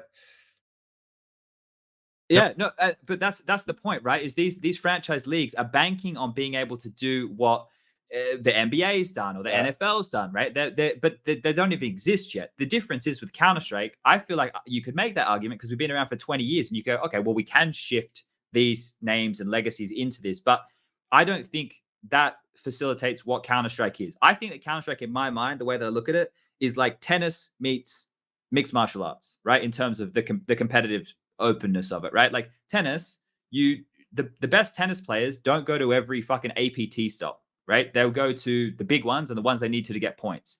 And then the reason I say it's like fighting is because, you know, actually, why did I say it was like fight? There is a reason. It'll come to me. I did have a really good. No? Yeah, that's a Like part the of it. bravado, no? That's a part of it, but anyway, maybe it'll pop back to me. But either way, the way that I look at it is like everybody who's decent can get an opportunity to compete if they're good enough, right? If you earn enough points, if you work your way up a ladder, if you win a qualifier, if you get to play with the big boys. And a closed circuit, we'd never see that happen. The Gambit story would never happen, right? It would never happen in a closed circuit. They just wouldn't get a chance. There would just be no way in. There's no option there. So now that we've kind of settled into this world where we know that a franchise league is probably not going to happen in the near future, and it's probably not the way that we should go anyway, we can focus in what we do have, right? And this is where I wanted to bring up the next point, which is like defining the hierarchy of importance. Now, I couldn't think of a better way to get the terminology for this. Luke, I'm going to send you a link. And I'm missing a lot of logos here, everybody at home. But what I want to do with this is just a food pyramid. Can you send it to us as well? Yes, I can. Sorry, everybody. This is a food pyramid that I've ripped, right? I just ripped this food pyramid. I fucking whacked and wazzed the cunt in a fucking Google presentations. It's like I'm back at high school. But basically, the way that we view Counter-Strike right now, I wanted to go through with the four of us and decide what events, as we move down this pyramid, hold what levels of importance. Now, I'm going to kick this off pretty swiftly here and say that the majors is represented by the Valve logo, guys, is the most important, the pinnacle. That is our number one most important thing in the entire year. Is there any objection to that? No. Okay. So now that we've established that, right, that means that the RMR events have to be of the next level of importance, right? Like they would have to fit into this FPL circuit. What? That's what I'm just at, like, later on. You Oh, can okay. So but this here, right? This do we put RMR? Like, does that go into the next one? Does that go further down the list? Like the RMR level of importance, should that be up the top with the Valve event? Like, as you just said, Prof, earlier when we were talking about it, people, like, the only thing we care about is who's going to qualify for that major. The event, in terms of prize money, it doesn't hold like any level of fucking intensity. Like, Yeah. it doesn't feel like it fits. I think the thing we can also think about, we're talking maybe not, but at the same time, we're kind of putting this in the future perspective of like next year or whatever. And from what I understood, next year we won't have the top teams actually playing the RMR events, because we'll have the schedule is one RMR event, one major, one RMR event, one major. So I presume, and that was supposed to happen for the Rio major, the top 8 from the start of their major were going to be invited directly to the major, and then the other teams needed to play the open qualifier RMR stuff, right? So I would say, of course, it is important for the teams that have to play it, but the top teams won't be playing it. So I'd even maybe put RMR in terms of importance overall, maybe even a step lower, because under the majors, I'd put like Cologne being there, and maybe the Cologne and the EPT, like the Intel Grand Slam, that comes second. Yeah, I left the Intel Grand Slam out because I think it's its own almost independent incentive for people to play in the EPT, right? So I guess it is all part of the circuit though, so maybe I should have included it. Well, it just goes hand in hand with like Katowice and Cologne though, like on par with those two things, right? Because those are the most important things in the Intel Grand Slam.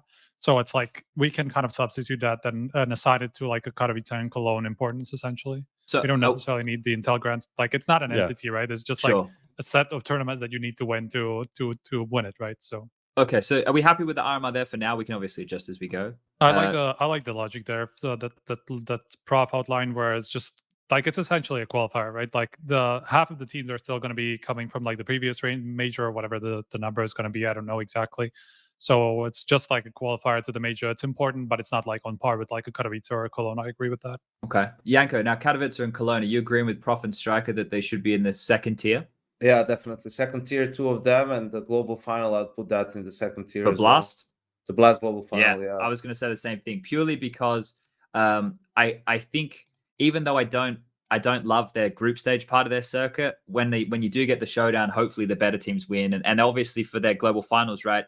More importantly, they take winners of other tournaments in the year to make the global final, which I think is really cool. I think what Blast did there is really quite cool, really quite smart, because they get to use the storylines of everybody else, which is Counter-Strike. That's how it should always be. If any broadcaster is telling you not to talk about a tournament or they can get right the fuck out. It is ridiculous. Counter-Strike, right? And this is the whole part of this conversation, in my mind, is the constant flowing organism, right? We're all about the longevity here in this. You win the major, you're the king of the fucking castle. But if you go and lose the next 4 events in last place in a row, you're no longer the king of the castle, right? Maybe by the time we get around to the major, be like, oh, well, they were the reigning champions. Just Cloud9. Yeah. Can you explain to me what kind of picture you used for Cologne? That is Football club, the Cologne. football team. Okay. Yeah. Okay, so we've got those 3, and I think that is probably all that should go in that level of stature, right? The majors at the top, and then those 3. Prop Striker, you got anything there? You happy with those? I agree. Okay, I would say so. Yeah. Okay, now this is where the conversation starts to get really interesting, right? Because on the RMR level, we now need to start including what else goes in there. So we have the Masters level events for the ESL tournaments, right? Obviously, that includes DreamHack Masters, the Intel Extreme Masters events, like the summer event, which is going on next week, and the ESL ones, right? I don't know. I didn't get an ESL 1 logo here, but we can almost put them all under the same banner. That level of tournament, do we think that is of the same level of importance as a EPL, or do we think it's less? This is a hard one to split. I'd say it's the same shit. Like, I know we're talking about importance in terms of like from a player perspective or importance for the scene. Because if we're talking importance for the scene, I'd say global finals isn't even at all important almost. Like Cologne is important because it's a historic, in Katowice as well. Historic event that people go to. The video for the Cologne after movie is being shared to every fucking VC. Like someone was asking in chat, by the way, VC is venture capital, so investments, blah blah. That is something that is a landmark event for CS in general, not even aside from the majors. But if we're talking like importance for the scene, for CSGO as a game, for the health of CS, I wouldn't say like Blast Global Final is very important, right?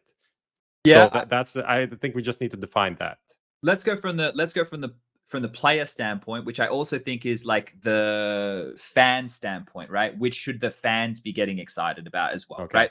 Because I think the major brings everybody together, like you just mentioned. Cologne and Katowice are obviously marquee events because of the history, and now Blast are trying to obviously build their own with this global final. And once we get back to LAN and the way they do events, I think that it could be really sick, especially if they do it in Copenhagen. It'd be fucking awesome. So I think that this level here, if we whack Pro League in here, we put the Intel Extreme Masters events in here and the DreamHack Masters events along with the RMRs. Do we think that's the thing, or should they be lower? Because obviously we're running out of boxes.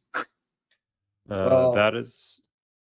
Yeah, I think I would put the RMR even lower. Yeah, I was just going to suggest that as well. Okay.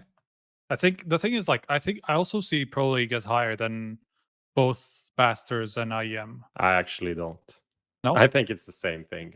It's just like a bigger tournament, but it's essentially, I don't think, but the thing is, like, we are the winners of Pro League versus we are the winners of DreamHack Masters. I don't think it's a big difference, honestly. Like, it is a bit higher, but I don't think it's a tier. Yeah, I mean, it used to be different. Right now, it's essentially like, sure, now they have all the partner teams, so it's a bit different, and like the continuity isn't there.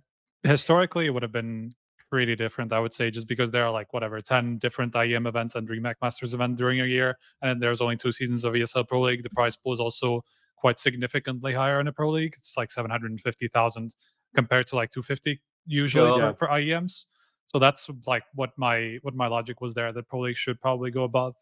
Maybe it's not like, maybe it should go like in between the second and third tier or whatever. Hold up. Let me do some fan dangling. Hold up. No, I think it's also, you look at Pro League, another good thing about it, or that could be important, is the fact that Pro League has revenue share for teams and players too.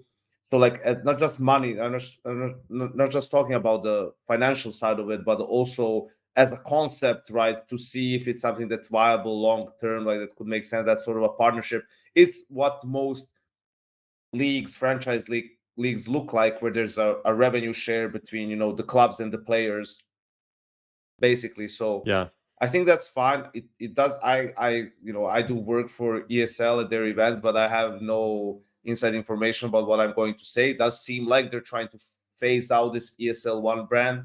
Because Cologne was the one big ESL One event. That's now IEM.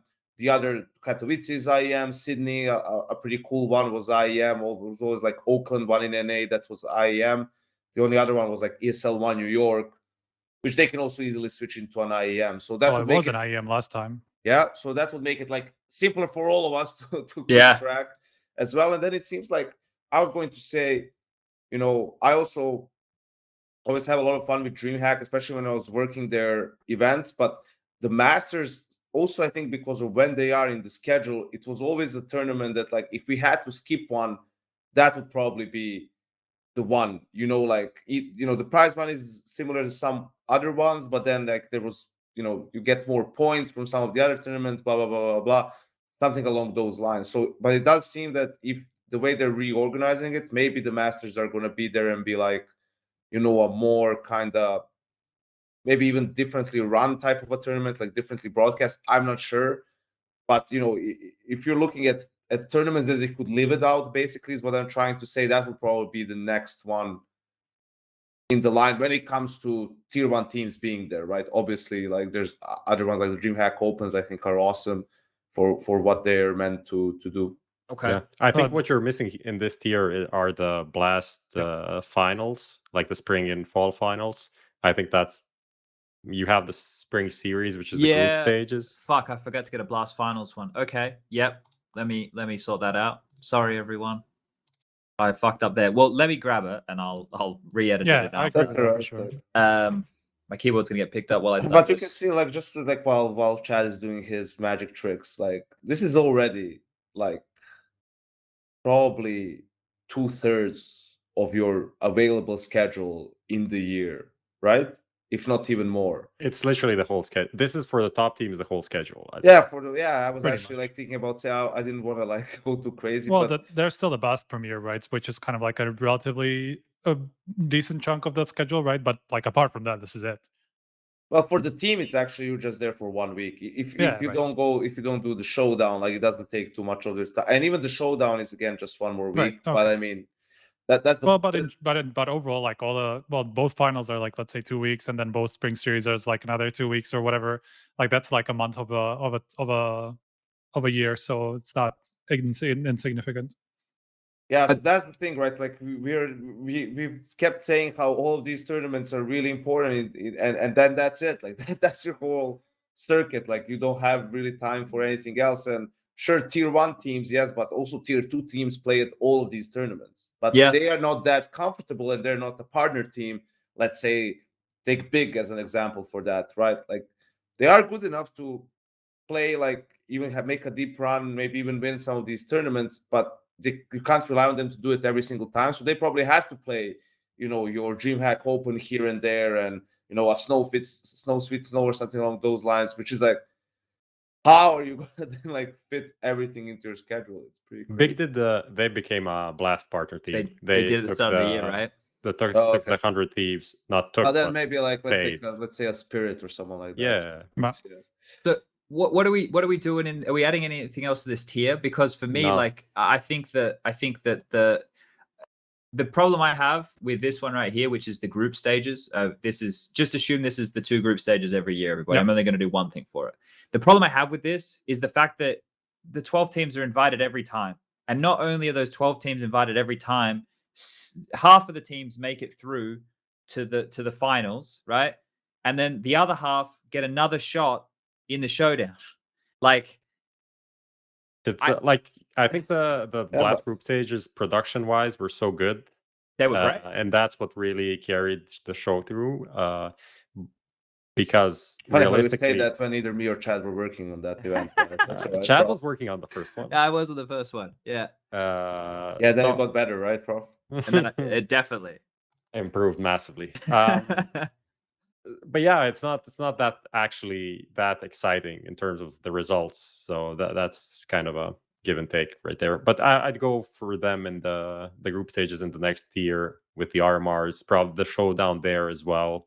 Okay. And then No, I mean, I put Showdown below that just because obviously it's like a tier. Like it's. I mean, this last one was pretty stacked, so it turned out to be better than Right, the group but I mean stages. that kind of like turned out just because of a bunch of upsets in the main tournament and But stuff like that. Striker, one Okay. thing I want to point out, and it's not that I disagree with you, but one thing that I want to point out here is that all the teams who are Blast partner teams, not all of them are good. At the moment, quite a few of them are not very good. MIBR comes to mind. Like the problem with locking teams down is once they become bad, you are stuck with them for the length of the contract. So if the teams don't perform, they are devaluing the tournament that they're signed up to. Right. So I don't know how this functions for Blast. I know the Louvre agreement was like publicly posted. Yeah. So I know there is a way to let's say de-partner an organization, but Okay. it's super hard. I think if I'm not wrong, they have to finish last in 3 out of 4 consecutive seasons, and then Okay. the other partners like vote them out. So for those two both to happen, like the first to enable the second to happen, I think that's super hard. But there are some sorts of mechanisms to like eliminate a fanatic, let's say, from the partnership. I think for the ESL side, they are the worst team right now. That's in the partnership. Yeah. But Striker, sorry, the thing that I was getting to here was I thought that, and I know we don't know, but like at the moment, there's a lot of good teams who aren't in that Blast 12 who exist, right? Gambit, Heroic, Spirit. That's just off the top of my head, right? Yeah. So I think I'm with you. Like I think that it should be better. mousesports. I'm just kind of referencing what it started out as, right? Like because Sure. of kind of like the last. I don't want to say relevant point because like now people are just going to go, oh, online ERs doesn't mean anything. But I'm just saying like that was the idea, right? But I get what you're saying, right? But because like you can't be sure that these teams are going to stay relevant for the years to come, right? And we assume these are year-long, like multi-year contracts that the organizations have with the TO. So I understand where you're coming from, but then again, like what would you put above it now? Right? This is the thing. Like I think that this bucket right here is really difficult because I think what it should be, if I was just going to quickly go over it, right? If we were going to put the bottom of the barrel, you can remove FPL because I was thinking from a different perspective, so it doesn't really make sense. We'll leave that on the side over there. Individual thing. We got those. We got that. Right. I mean, would you put DMAC open on thing? par Why with is this even here? It's big, Yanko. Don't be discrediting. Why did you just put it on the fourth one? Oh no, this is the new Snow Sweet Oh, one. the new one. Okay. Ah, okay. I thought it was this invitational where like a team from Finland gets a spotted blast, but it's called. It used to be. I used to be that. Okay. No, now I remember what it is. Okay, it's fine. It's a good. I think the national championship goes like one level on below. Yeah, what we have right now. The national championship. Yeah, so if you can put a trash can underneath. I can put it down. We'll split this into two. So you think ESEA Prem above the national chip? Yeah, that's probably fair. I think the Snow Sweet Snows and the DreamHack Opens above that as well. So if we go like that, the rest like CS Summit is probably with the DreamHack Opens. Like historically, that's just maybe a bit maybe above, maybe sometimes a bit below, depending on the teams that arrive there. And Flashpoint is like, where the fuck do you put that?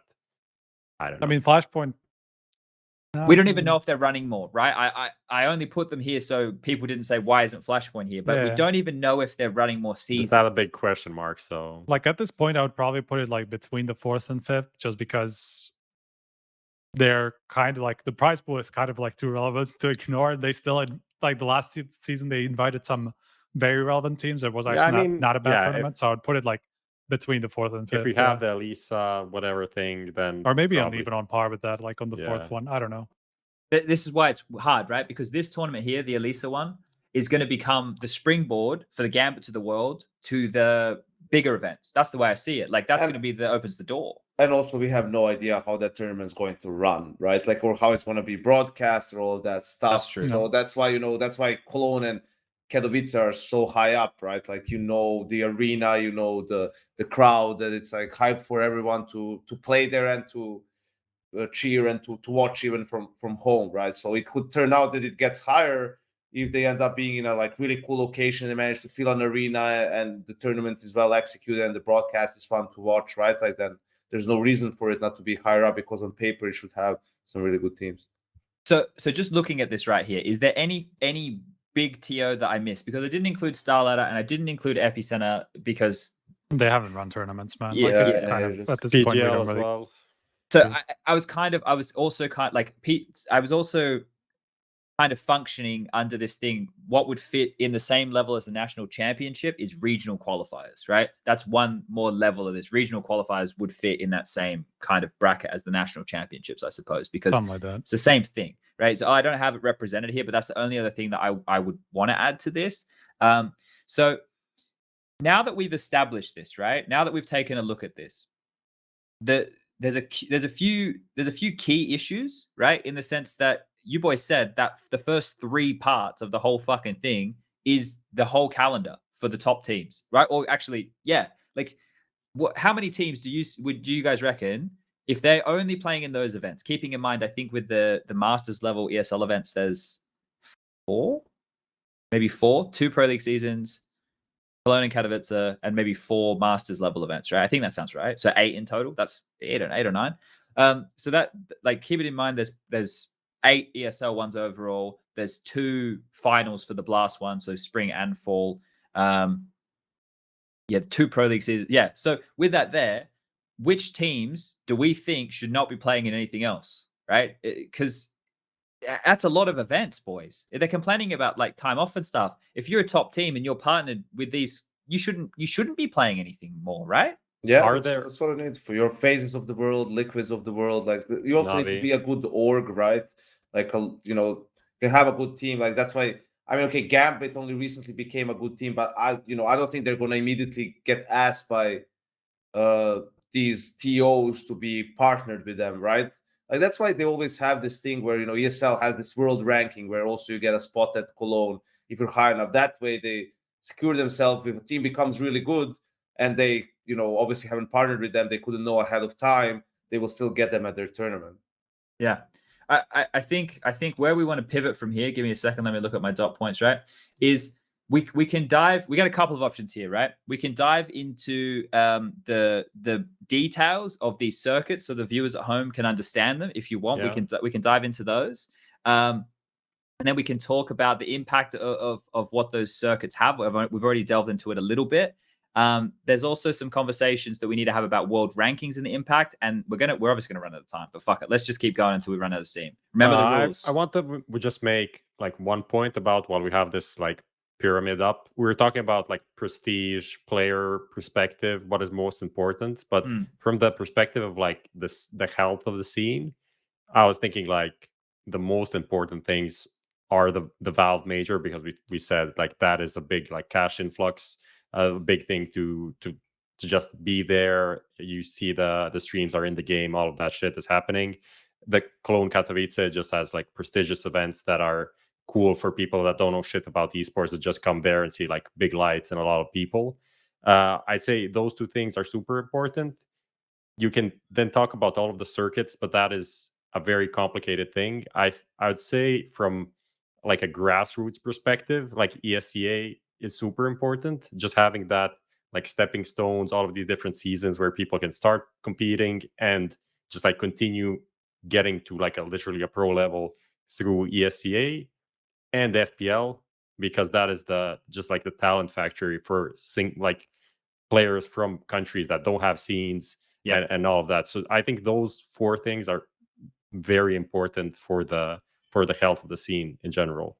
Yeah, and I think that here with what we've built, obviously it's not on here the last couple of points you were making, but I think that's in an open circuit world, right? That's how this kind of needs to go, right? Everybody is talking about TOs running too many events or no space in the calendar, all this all still here. And the point I was trying to make when I said to you guys, I said, hey, should the pro teams play in more? Like the best teams, not the pro teams, the best teams play in, they shouldn't, because this is one point which I've made so many times. I just feel like I'm smashing my head against a brick wall. But choice is the biggest friend of these players. Now, what are they foregoing by not playing another event here, there, or everywhere? They're foregoing more money. But you can't, I've said it a bunch of times, you can't have your cake and eat it. If you want to have a lifestyle that is a little bit more relaxed or self-care or more holidays, then you have to forgo more money from more events. That's just how it works, right? I think, and I don't know if anybody wants to jump on this, but I think that the players right now think that the TOs, which are hundreds of people working at these companies, need to tailor everything that they do on almost all levels to their every whim.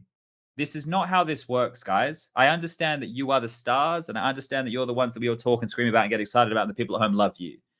But the competition is where the most important thing needs to lie. And as I mentioned the tennis players earlier, if you're a Roger Federer, I don't even know if he's still playing. If you're one of these fucking Djokovic's, if you're one of the big dogs, are they still going? Are they still the ones?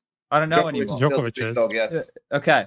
But if you're those guys, I mentioned it before, you're not going to every stop for the tennis shit. You're just not. You're going to the Masters and you may be having a couple of smaller tune-up events and that's it. The same should be for the Navis, the Astralises, the big teams, right? As long as you can stay in that bubble, your goal should be to go to these big events. Your goal should not be to worry about anything else. And like if you're a heroic or you're a gambit and you had to grind to this point, well, now you're in the big boys club, right? You might not have the direct invitations, but you're in the big boys club. You get to play all the bigger events. You're getting the invites, you're getting all this stuff.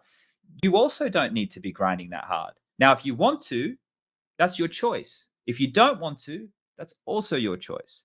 That's the key point here, everybody, is that this is their choice. And they'll go, oh, no, but these guys don't let us skip this many tournaments. Okay. Just talking about skipping events as a partner team, you can, as from ESL, you can skip 2 events per year that you're invited to, which I think is fair. But I think for Blast that you cannot skip anything because there isn't really, I mean, they don't have events, they have seasons. So you literally just have to play everything, which adds up to a lot of actually events that even if you're just talking about the basic ones, adds up to quite a few events that you have to play just being a partner team with the two main TOs. But then maybe you go back to what we talked to before, is like, do you need to be partnered with both TOs? You probably need to do that because of the money. So you need to be a partner team to get the revenue share from both Blast and DSL to pay the big salaries. And it's just like kind of a cursed cycle that I don't know how it gets broken. Do you think we could operate in a world, and this is open for everybody, do we think we could operate in a world where, let's say, the salaries come down a little bit, right? A little bit. I don't know how much, a little bit. And, maybe the money that is made from the prize money, which is still a pretty hefty haul for a lot of these events, is, and this would mean regressing. It would definitely mean regressing. I don't think we're at the mega multi-million-dollar buck stage yet, as much as everybody wants to be.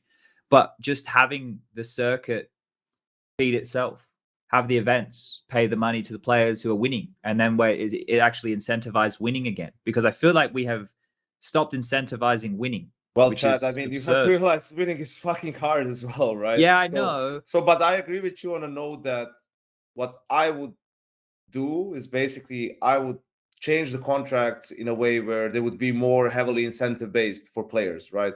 Like, the ceiling would be higher for them. You could earn more money with that contract that you do right now, but the floor would be lower as well. Meaning, if you're, underperforming right now massively, like some teams are, you're not getting, 25K a month or whatever the fuck it is, between 20 and 30K, depending on the team, right? Like, you're just not getting that. Like, if you're fucking last place in tournaments, why would I be paying you that much money, right? So there is a base where it's a reasonable base. You're going to be still paid very well wherever the fuck you live. You're going to live a very nice life. But if you're not winning, or at least placing like really high in tournaments, you are not getting, insane levels of money, because why would you? But I mean, some teams do have that. The Apex even said on the show that they have like a top 5 incentive. So yeah, but Vitality is saving some money. But you know what that is? That's for most teams. That's, you still get a high base. That's a bonus. But it's a bonus, right? So like your salary, if you're number 1 in the world for a month, like you get a 20% or 15% increase in your salary. But if you're out of the top 10 for a month, well, nothing really changes. Some teams maybe even have that, but to a very small extent, because even still, like, the players still have the upper hand in every or in most of the negotiations, right? It goes in their favor. But I think orgs are also going to realize this more and more. There's just the base is probably a little bit too high. It doesn't need to be that high, but they still don't have a problem paying you a lot of money if you're winning, right? It's just like they don't want to be stuck in a contract for 2 years, like, where the team is just not performing well, and they have to be paying them a lot of money. Yeah. Okay, so let's pivot from this because we've established this now. I'll bring up the circuits in a second. I think we might go to the world ranking point stuff first and then come back, because this was an argument we had a couple weeks ago when Cadian was talking about how you have to keep playing for the rankings to get the invites, right? So it perpetuates more play. Do you understand this argument, Striker? Like, is it something that because I know that I always turn to you for ranking based stuff. Do you understand it? Because I don't have a great grasp on. I understand that you need to be ranked in certain levels to get invited to events, but what I don't know if I fully grasp the minutiae of it, the details of it. I'm a little bit perplexed Oh, I by had it, to muted be myself honest. and I forgot about it. Okay. I mean, the thing is, like, we haven't actually, I think Peter said this in the chat at some point, and I was just thinking back to whether he was right. He said something like, have you actually seen anybody try this? Like, try skipping events and actually fall out of like the invite bubble as a result? Like, we haven't really. Mm. Like, they fall out of the bubble because they fuck up at a bunch of events in a row, not because they skip one and then they play at the next one. Like, as long as you play well, like, you're still going to be able to retain your spot, but they just want more chances to play well, right? That's the problem, essentially. Like, The if you officials are skip one pracked to them event, you're going to win the sometimes. next one. Like, Yeah. you're still going to retain a very high spot. You're still going to retain the invites. Like, it's not going to be a problem. Like, but you have to play well. That's the key part. That's the fact. Like, the players in general, which is understandably so, they want as many chances as they have to fuck up without being punished for it, right? So it is a risk knowing that, okay, if we skip this event, we really have to do well at the next one. How many times are we sitting here talking about pressure and how some players crumble under pressure? They when they have to do well, when they have to win, it's just not happening. And if you skip an event and then bomb out at the next one, well, now it's getting more dangerous. But I don't think that point is valid as much anymore. Sure, for a team like Heroic and Gambit, it sucks because they came out of nowhere and became really good. But a lot of these teams are partnered already, right? So then it's just like, well, you're going to get an invite no matter what. Look how terrible FaZe has been doing ever since the roster changed. They will still, I'm pretty sure they still get invited to Cologne no matter what through DSL world ranking. Like, they're 20 something in your guys' ranking, but they're still like 15, 16 in theirs. And the teams that are in front of them have all already more or less qualified, right? And there's 4 or 6 spots at Cologne that are still going to those teams Yeah, it seems from like their world ranking, right? So unless you're for a really long time like sucking really hard and you're not playing in a well-known org already, I agree that nowadays it's really hard to fall out of that loop. And if you do it, probably at that point it's no one else's fault but yourself. And specifically about Heroic, let's say they keep playing on this high level. We go to LAN, they're still really good. Well, at that point, if you're some other org that's either looking to come into CS or their team, let's say Fnatic is playing like shit still, and we just want to dump this whole roster, and then we're still committed to CS, let's buy that, or Cloud9 comes in, whatever, they probably want an NA roster. I'm just, for the sake of the argument, I'm saying, well, then some org that can pay them better, support them better, right, and is partnered as well, can just buy them out potentially if Heroic themselves don't get big enough as an org to pay them better or get into the conversations, get a seat at the table or something along those lines. Yeah. When we're on the ranking thing, I just want to say, like, one of the issues with ESL's ranking is that it is biased towards ESL based events like ESC. They don't say it, they don't want to make it sound as it is, but if you go look at the pyramid that we made and take that as like how important events are and compare it to the points that are given for the events that are under the ESL structure, ESCA cash cups, all of that, you see that like winning ESCA Premier is more important than winning like FunSpark Ulti, which had much better teams, right? And then those kind of things are also problematic, just because the teams that are partnered with ESL get invited to ESL events, which if you do good at 1 out of 4 is going to give you enough points to overcome a team that isn't partnered and goes to like the FunSpark Ulti, to the Home Sweet Home events and stuff like that. I think that is something that ESL really needs to adjust if they want to continue. I mean, they want to continue and they will continue using their own rankings for the invite.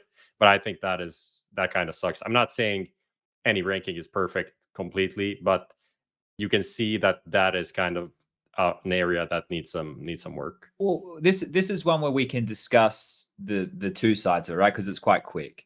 We at the moment, the 3 main rankings, and somebody add in an extra on if I forgot them, is HLTV, which I think is the gold standard. Like, and as you said, no ranking is perfect, but most people would refer to HLTVs as the main ranking. Then you have the then you have the ESL ranking and the CSPPA ranking, which are probably both as equally as bad as each other for different reasons. I think the first CSPPA one that came out was horrendous, terrible, right? That was yeah. rubbish. And then the ESL one, it's the same with the ESL. The EPT is different thing. It's obviously, right, weighting their events ahead of others is to get teams to play in their events. The same as the Intel Grand Slam, right? These are just ways that it can incentivize people. Intel Grand Slam, hey, you play our events, you win a bunch, you win $1 million, yay, right? Like it's really smart, but it's also, if you have your glasses on or off, depending, you can see what they're going with it. I didn't mention Gosu Gamers. I'm sorry, guys. I left out the Gosu Gamers ranking.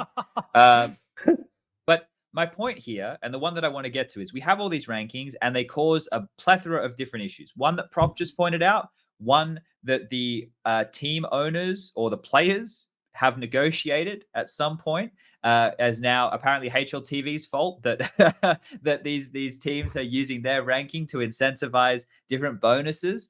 All of these things that get a little bit prickly, right? And when we're in a circuit where, as you were talking about, boys, just before, like it seems like the teams are just attending event after event to tread water, as opposed to picking and going in with that focus to win one and get a lot of points. They're just treading water to have more opportunities.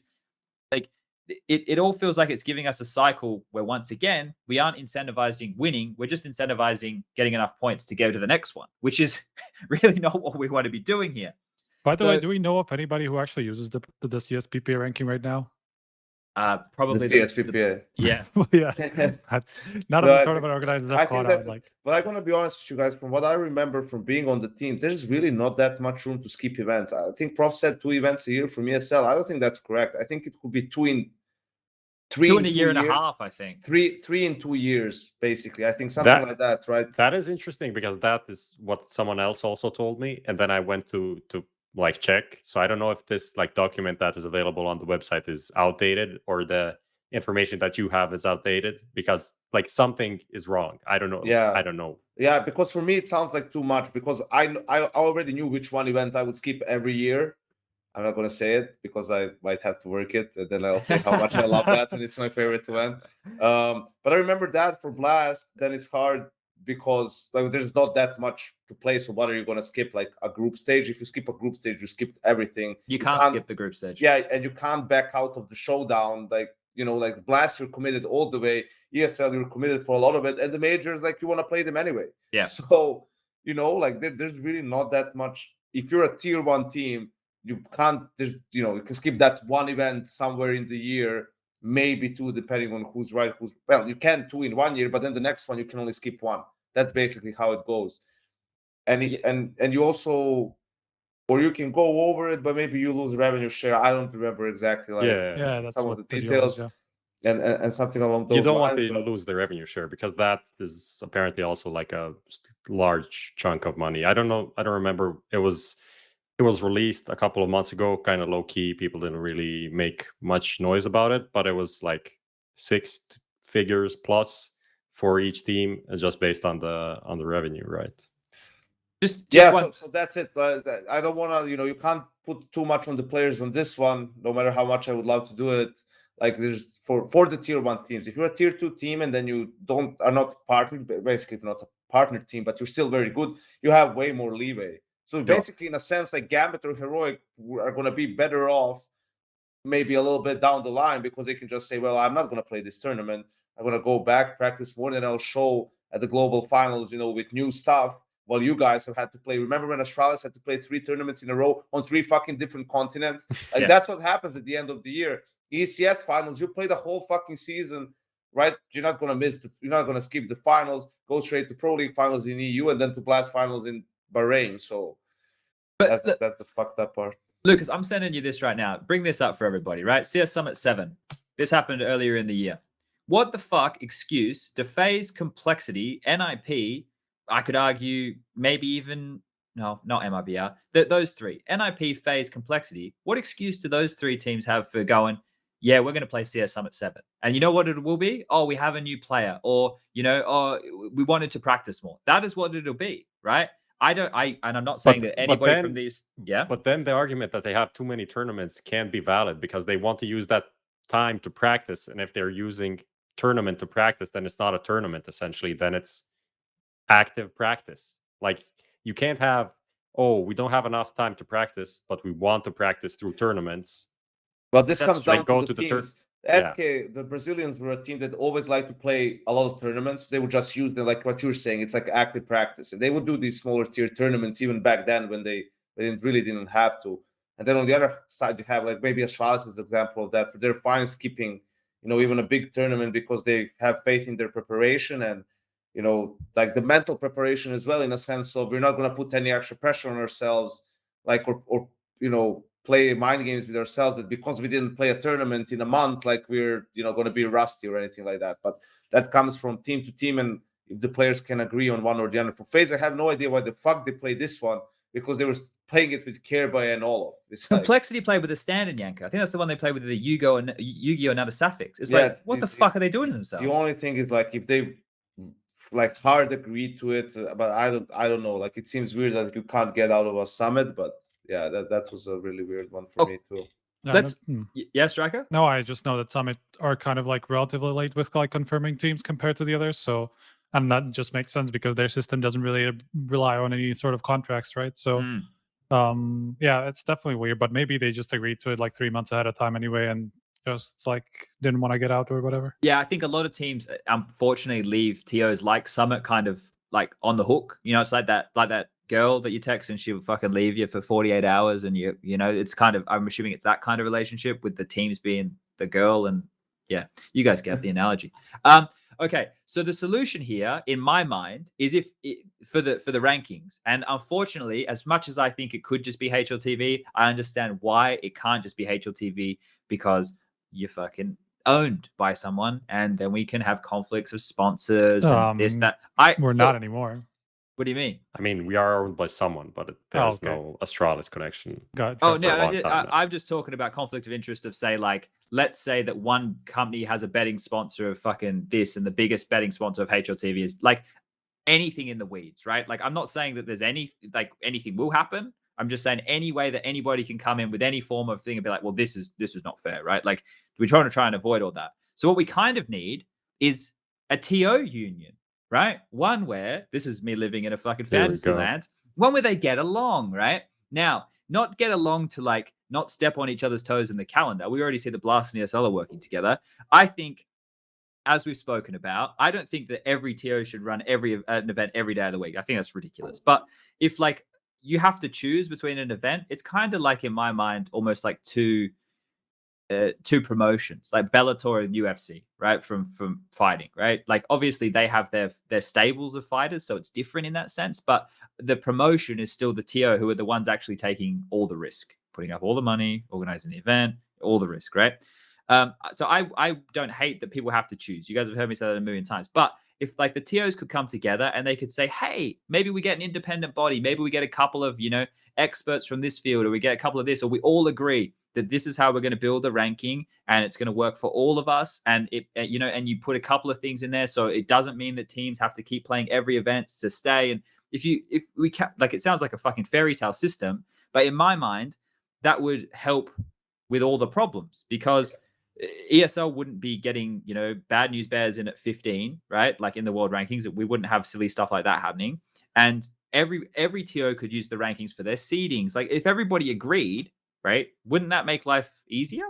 I will make it easier, but you're also living in La La Land. Like Yeah. these people are the direct competitors against each other for business to like keep their heads above water, right? Like they all want to be the last man standing. Like one of you guys said, why is ESL ranking heavily weighing like ESL events? Well, because they want teams to pick their events over some other event. Their leverage is like also having Cologne and Katowice, right? Which that you want to play. So you're probably going to skip someone else's event if you can, instead of their event. And I think what you're talking about, like, it's not really a union of TOs, but sort of a governing body, right? One that's not owned by a tournament organizer would be nice. But I think that's also like a lot down the line, you know, in terms of we're just not developed as much for something like that to exist.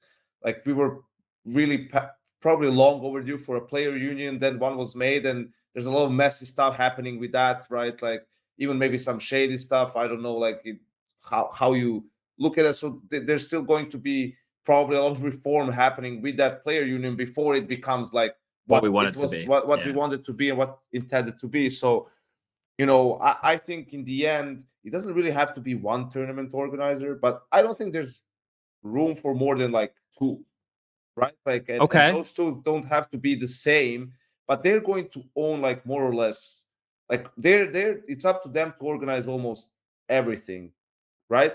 Like in a sense of you're gonna have to play ESCA, right? Open, then main, Premier, and Pro League, right? There's just gonna maybe be more divisions if there's like more teams, you know, and maybe Blast is going to be the circuit with F1 with like 5 events a year or 4 events a year, you know, like I'm talking out of my ass, but basically you get the picture, right? Because like you have DreamHack Open and these slow ones, which are pretty similar. One is shorter, other is longer. Now they added this Champion of Champions thing to make it like better than simply being tier 3 events, right? But then you already have the road to ESL's leagues into the tier 1, right? It's just like so many things that are the same happening at the same time as Yeah. well.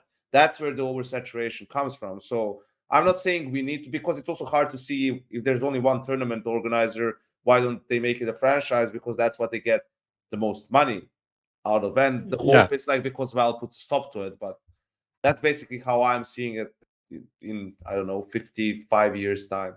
Yeah, I mean, the big part about like the whole franchising that we didn't talk about is if there is only one franchise league, then the media rights, just selling that to TVs or whatever, is in theory much more lucrative than what we have now, because like ESL can sell the EPT, which only happened a year or two ago, that they actually made this like a whole circuit and are selling the packages to like the Danish television so that they can get all of the rights for all the tournaments. Relog is also doing something similar in Serbia with the Serbian broadcasts. But where was I taking this? I was thinking this, yeah, that's essentially the goal that essentially we would accomplish with franchises, is that you would have one premier circuit that would be ESL, Blast, Flashpoint, doesn't matter, which would be the top shit, and everyone that wanted CS would want actually that. They wouldn't want CS, because now you can pick any form of CS that you want, and you can have something. But yeah, that would be the end goal, I feel like. Do we think, boys, these franchised, these half franchise leagues, we won't even call them full franchise leagues, right? Lucas, I'm going to link you this and we'll bring it up. And I'll just quickly run through the details of this, right? This should be, the link is good for you here, Lucas. And you want to scroll down to where it starts with the Blast Premier bold text, Lucas. So once you're there, let me know for everybody playing at home. So these leagues, guys, that will include Flashpoint still, because it's might be pertinent. We don't know. Like, we're still waiting to see what they say. But basically, with these franchised or half franchise leagues, they have, as you can see here, Blast Premier, Spring Group, Spring Showdown, Spring Final. Yep, 4 groups, Fall Showdown, Fall Final, World Final. That is a full, like, that in itself, without majors, without anything else, is a shitload of Counter-Strike and is a shitload of content, right? Like, exactly what Prof was just talking about, wanting to be able to grab that bundle, go, we have that list of names you can see: Astralis, Complexity, EG, G2, Vitality, Liquid, Navi, FaZe, NIP, OG, Big, MIBR. That's the list. That list right there, they're hoping, and the teams who have signed up for this deal also, right, are hoping that combined, Blast doing a good job selling, getting deals, doing all this shit. And those teams with their brand power as well, their fan bases are able to build something that you guys like, that maybe one day they can either, sell as a big package. Maybe even they could do pay-per-view. I know that's a fucking taboo thing to say around here, but something that will garner your focus. Scroll down, Lucas, right? I've got the format there. We're not going to get into that. The ESL Pro Tour, which is a similar thing, but just more, I don't want to say inclusive, but it has more levels to it, I suppose, right? With the Blast stuff, it just says the Showdown is the only other entry path. With these ones here, Katowice, Cologne, DreamHack Masters Spring, EPL, 2 seasons a year, IEM Summer, Fall, Winter, DreamHack Opens, National Championships, ESEA Premier, right? Like the first above that line is kind of where you want to focus for the partner teams. Astralis, Complexity, EG, G2, Vitality, Liquid, Navi, FaZe, NIP, ENCE, mousesports, Fnatic. Again, all those names, similar names. Same deal, right? You want to do the same thing with the Pro Tour. These teams play on our event. Television channel, you can have all of our events for the year. This is kind of what they're hoping to do. And as we scroll down to the Flashpoint one, another attempt, right? Same thing. Almost the same thing. They've got 2 seasons a year. They got all these teams. They want to do it in-house. They thought this was going to work so much. They used their own funding of their own teams to make a franchise league because LCS works, right? The concept here is to keep it as internal as possible and to make revenue off of the people involved, right? And everybody wins it. So everybody gets a slice of the pie. But with all of these, the thing that loses in my mind is Counter-Strike, because we don't, like, you're not going to, with those 12 teams, right, in the Blast groups or the 12 teams of the ESL, there's no way for anybody else to get in. Like, obviously there is, right? There's the Showdown, there's the different qualifiers, but how are you meant to break into the top 12? Which means what's to encourage these teams to continue to be good if they're going to, if Prof's saying that you have to come last at 3 events in a row to even be considered going out, you're good for the better part of half a year before there's any consequences, right?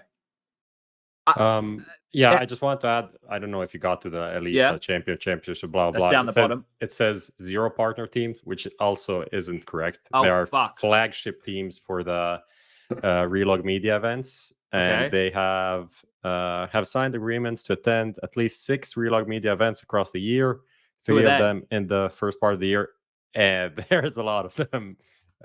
This is the list. Let me. Is it like a tier 2 list? Sprout, Endpoint, Vex, the Gamer Legion, Sinners, LDL North. Okay, Copenhagen Flames, Astralis Talent, Apex, Gambit, Windstrike, Force, Nemiga, Anonymo, Argo, Skade, Sangal. So a lot of what teams. the fuck? Okay, I completely missed this one. Okay, so but to be fair, this includes all the like home sweet homes and stuff like that, like the lower tier stuff that obviously like leads into like the championship, whatever. But it's like all of the small tournaments combined, right? And the better teams get invited to like the playoffs directly. So if they can max play like 3 matches, maybe 1 match, and they're out. Okay, it's just that I'd fucking hell. Okay, so add that. I'll put that down there for everybody playing at home. We will get rid of 0 partner teams. We'll just put that link. But overall with this stuff, right? And I don't think it's going to stop overnight. These companies have spent a lot of money coming up with these concepts, paying multi-millions of dollars to have fucking brand packages, right? Like these things that they've done, they've invested a lot of time and money into, and they've tried to do it smartly to incentivize the teams to come to their events. That's what they've tried to do. But I think the realization that people are going to have is that this is not the way. Like, there has to be like a happy medium between what is being offered here and what we think works. And this is where I kind of wanted to start spitballing those ideas, right? Because we have the major at the top. We have all of these events. We have all these great TOs, all these great people who love the game and are innovating and coming up with new ideas, and HUDs and PGO always doing something cool and new with their shit. And, Blast to do a nice content, and, everybody's doing something that's good, right? How do we, that La La Land you talk about, Yanko, like, how far away do you think, like, is it completely impossible? Am I like talking about stuff that is never going to be possible? We don't think there's any chance for reform for any of these guys? I don't think it's impossible. I think in its current state, it's impossible. Like with so many different tournament organizers, for them to come together and like, okay, potentially agree on something like a ranking. Maybe I could see something like that, but kind of sitting down and splitting the pie, so to speak, I think it's impossible, because everyone wants the whole pie, or at least a massive enough piece where they can sit down and both be profitable in a matter of maybe even merge at the end of the day, right? In some capacity, or at least for Counter-Strike, which is usually what happens sooner or later. So I think right now it's not possible. I think in a couple of years' time, but you guys need to understand, not you guys, the viewers, competition is awesome. It's the best for the consumer. Competition is what you want, because how are you guys going to decide whether you're going to watch Blast or an ESL tournament other than just, you're a fan of this team and you watch them wherever they play? Like, who has the better product, right? Like, who has the better teams, the better games, the better talent? The broadcast is like, has better content, right? The studio, the arena, whatever, right? So they constantly have to compete at who's going to deliver a better product. If you don't have that, then what is the motive for that one organizer who's left to improve, other than just how are they going to improve their own revenue, which sometimes is the same thing. Like, better product also delivers better revenue, but not to the same level as competition forces you, which is why we've been talking about CS updates. And if we had a proper competitor, how maybe they would pick it up, and maybe that's what's going to happen now with Valorant. We'll just have to wait and see. Yeah, I think we're at a bit of a turning point overall in terms of how all this stuff can go, because I think there's been so much collateral damage in recent times, with just a lot of shit slinging between teams and orgs. And like, Valve are obviously going to be watching right now. Obviously, the Valorant event is starting. I'm sure many of you are ready for that. Like, we're now going to get a look at what this landscape is going to look like going forward. And as per my rant last week, we're kind of killing each other with the infighting. We need to find a way to do it peacefully, but still be competitors, because, like Yanko just said, we need that to make things better as we keep going forward. So I thought we might, like, of course, I always said this was going to be broad, right? So it's going to be super hard to narrow down solutions. And if we're not even able to think we live in that kind of a world, then I think maybe I was a little bit more positive than I should have been, which is not normal for me. Naive is the word, I think. Naive's probably the better one here. But do we have any takeaways overall from this? I want to open this up to anybody who wants, because like, this conversation is so, we could go for hours, right? Let's start to wind this one up. And then we'll jump into the viewer questions, where we have some good questions relating to this. We'll do the Parry Match Matchmaker, and we'll get the show done. Is there any more takeaways from this kind of discussion, guys, that you think is like a big issue, or anything that is really quite glaring that we missed? I think for this year, until like the RMR point, I mean, there's been talk about like oversaturation. That's the word that if you had like a The buzzword CS Twitter, like what is it? That's just like activity or usage. It would be like popping up again after like 6 months that no one used it. I think the beginning of the year was pretty good. I think RMRs kind of came in at a weird time, and just there's just a lot of matches to be played. Some formats maybe not the best. I think Flashpoint overall, with double elimination, they're kind of doing the least number of matches that you can. The Swiss system for the CIS, I think, wasn't really necessary for the group stage. That is like 10 matches that you can maybe just like lose. But overall, I don't think we had an oversaturation problems in terms of CS in 2021. I think the top teams skipped some events, went to other events. The events aren't too long. You play like a couple of matches here, then there's some breaks. Yeah, maybe the ESL events now take 2 weeks, so that is going to take a big part of the calendar. But it's not like, especially from when you're playing from home, it's not that big of a deal in terms of days.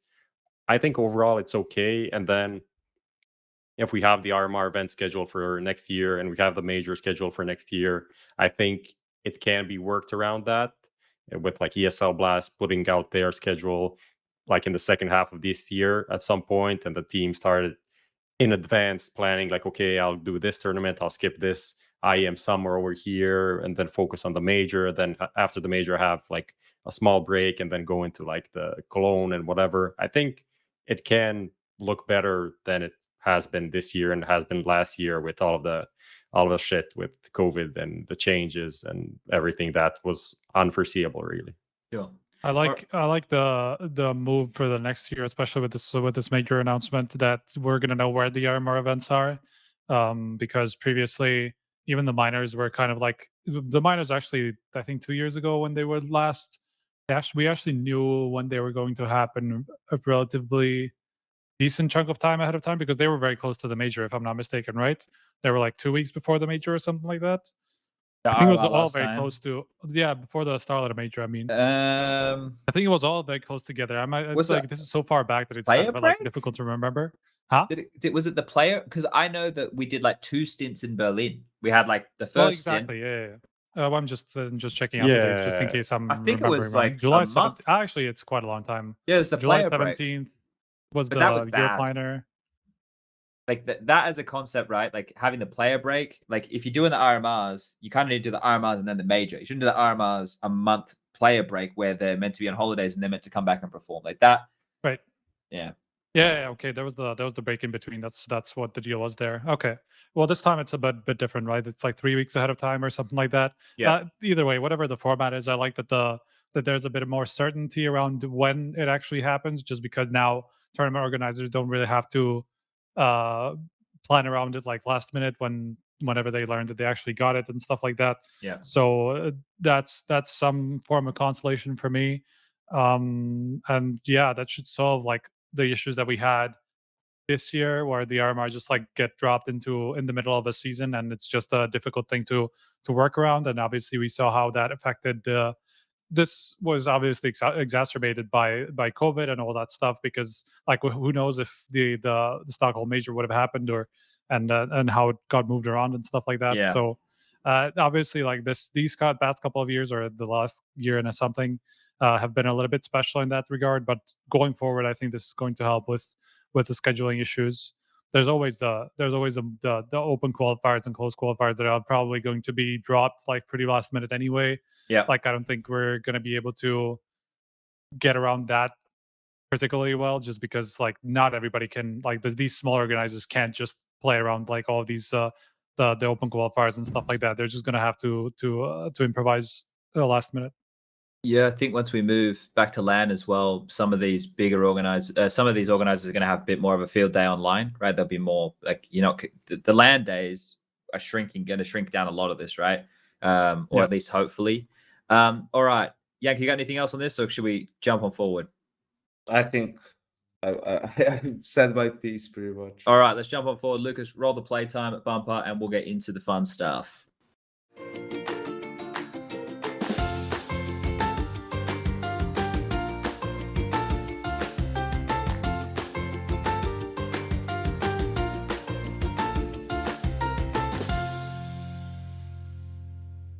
All right, we're back with the Parry Match Matchmaker, and it's the Yanko edition here. Yanko, has this been explained to you? Not really. Lucas is sending you a link right now, and on that link, right, you're gonna have. I mean, I saw the one from Malik. Malik, yeah. Perfect. Yeah, so I recycled exactly half of the things, so I like it. It's perfect. Okay, so just for the audio only listeners, the names, the players are Cold Zero, Nico, Fallen, Kassad, Stewie 2K, and the options are Best Mechanics, Beer Buddy, Least Coachable, Most Coachable, Taught Me the Most.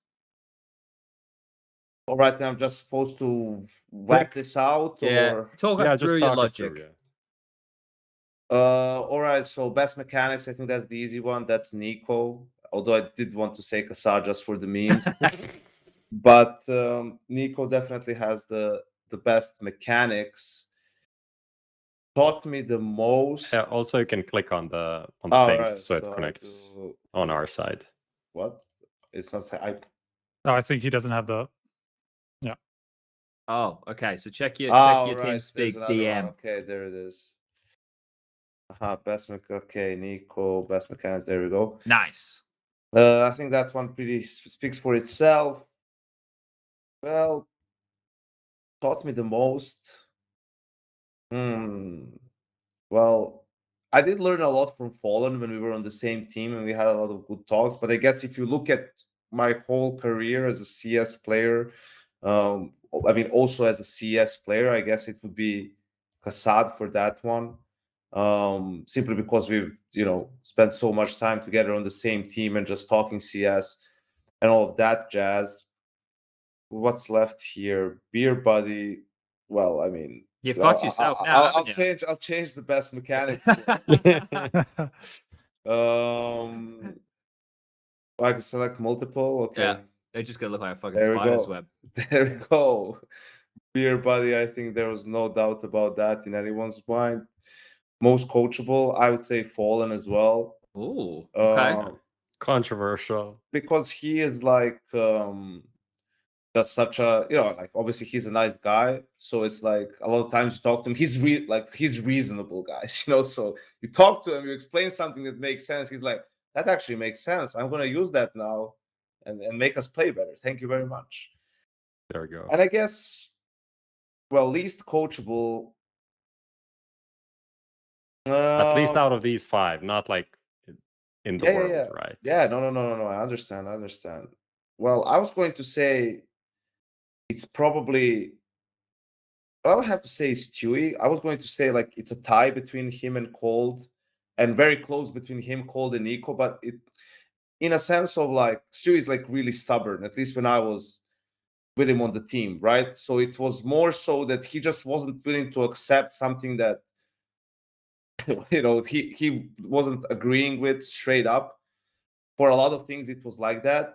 With Cold, it's different. Like Cold is actually, he's not bad when it comes to that. I'm gonna change what I said. Like he's actually also pretty, like if you talk to him and like explain stuff, and at the end of the day, Cold is a guy who's still going to tell you like, okay, I'll try it at least, right? Like he's still gonna try your way. Whereas Tree, like he might even not want to be bothered with that. Nico, his problem is sometimes he's also too stubborn in a sense of like, you know, also if he thinks about this situation one way and you think about it the other way, he might not even be willing to, you know, try to play it out in a different sense. But I think like it sounds way harsher than it is. Like, you know, least coachable, it doesn't mean he's not coachable. Just like out of these 5, you know, I'm trying to like I'm trying You to can word my, leave it blank. I'm You trying don't to have to do word my. anything. Oh, you tell me this now after I've done the whole thing. You're telling me my get out of jail free card at the end, yeah. But yeah, I guess that's pretty much it. But I mean, even though Stewie was like stubborn and sometimes hard, like he was still like a great guy to have on the team. I always said that even in interviews, like he is like great to have on the team, very useful, very vocal. Like he brings a lot to any team. So sure, he has his flaws, but you know, I would still have a guy like that on my team tomorrow. Sure. Okay. Let's wrap up the Parimatch Matchmaker segment and let's quickly run through this question. I'm going to do some quick fire ones, boys. I just want to hear like 1-word answers from the crew while I run through some of these. Do we see FaZe making a roster move if they fail to qualify for the major? Yes. I think they're already like, it's already going to be really hard for them to make the major unless they like win the next RMR or place like top 3. Yeah. Okay, that'll be an interesting one. Can this current G2 lineup possibly win the major? Yes, anything is possible. Shockingly, yes. Yeah, but like they're actually probably not going to be in a bad chance by the time we get there if things continue in this trajectory. Like, who the fuck knows what's going to happen by then? They might change 2 more players. That's true. For all I know. We have some crazy in-depth questions here. Maybe we just pick a couple. Was there any to you, Prof, that stood out? Like, actually, I just wanted to make a point about G2 while I was just like casually thinking about it. Yeah. And essentially, G2 actually used a 6-man roster more than Astralis did. That's true. They had Jax literally benched, and then he came back, and then Amanek, they swapped them both at the beginning, and then Kenny S went out. So essentially, they did a better job at using a 6-man roster than Astralis. That's all I want to say. Didn't everyone? If they had 6 players, yes. Yeah, I think so. All right, this is a nice one. I like this one here. This is from Nissi Boyan. They say, are we, the fans, too good at spending money on in-game skins instead of buying stuff that directly helps teams and TOs? I guess we wouldn't be talking about this if just half of the people watching paid a small fee to watch. Please, more rants. I love them. Oh, that last bit. Sorry, dude. No, I disagree. I think what should happen is Valve should make a way like they have in Dota for TOs and teams and players to directly get, like, besides stickers, obviously, which is what we have, but maybe even a way to support the TO a little bit in a way where a TO maybe designs a skin or this or that, right? And then if you want to, you can help like in that way, but you shouldn't be made to pay just to watch the games. I think pay-per-view like that or a paywall, I think it would be detrimental to our scene. But giving people ways, giving them cool ways to actually do help if they have the money and they want to spend it, I think that would be like something. I think that would be a huge help.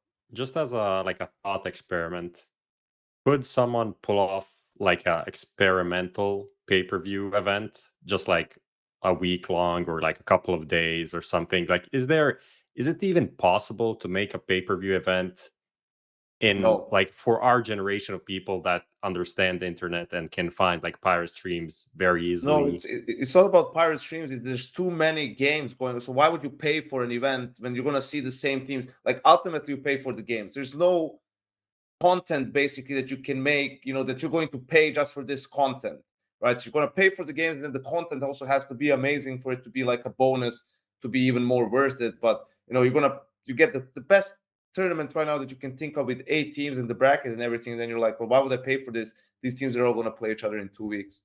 Yeah. The only way we could attempt that, Prof, is if we got like legacy rosters. That's like what I was thinking as well. Old Na'Vi versus old NIP or something like that. And the problem is, I wouldn't pay for that either. But someone maybe probably would. But at the same time, like then you have to pay all those people to like show up, and I don't know where you find the profitability with that. We can't even get all the players to play show matches because we got to fucking pay them, right? Like you can't even have, right? The people are like, why don't we have a proper fucking full-on all-star show match? The reason we don't is because the players ask for money to play in the show match, so we're not going to fork out extra cash. Which they absolutely should. Yeah, if we're going to do the all-star thing properly, yeah, for sure. But the thing is, that's why like some players have higher prices than others, and they're not going to pay fucking stuff for show match, which is just filling fucking time, right? If you have to play with Sponge, you deserve to get paid. You definitely deserve to get paid if you're my team. I think as long as there are non-pay-per-view streams, you're never going to be able to pull off a pay-per-view stream. So there you go. So, but this guy didn't specifically mention pay-per-view. He just said stuff we could directly buy. So what Yanko said stands. I think a couple of the other dramas we have is to support an org, you buy merch, right? What else could you buy to support an org? Like, is there even anything else? You can donate money to. You're talking about. Somebody just suggested VP 1v1. Winner gets the car. No, but for example, yeah, that's a good one. For example, like in Dota for a while, you had those pennants, right? To buy like, well, I guess they do have stickers as well. No. Yeah, in game that's fine. But out of game, out of game.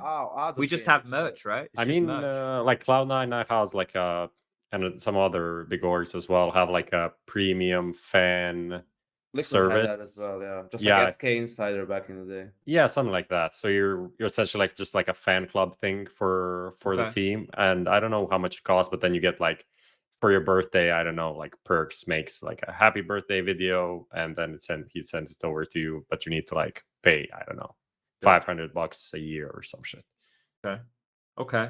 So not things that a lot of people are going to be hugely investing in, I would say. Like not like super fans maybe, but whereas the stickers is easy and people fucking love it because they can put it on their guns that already exist. We just had that with the RMR stuff, and we know that the money goes back. All right.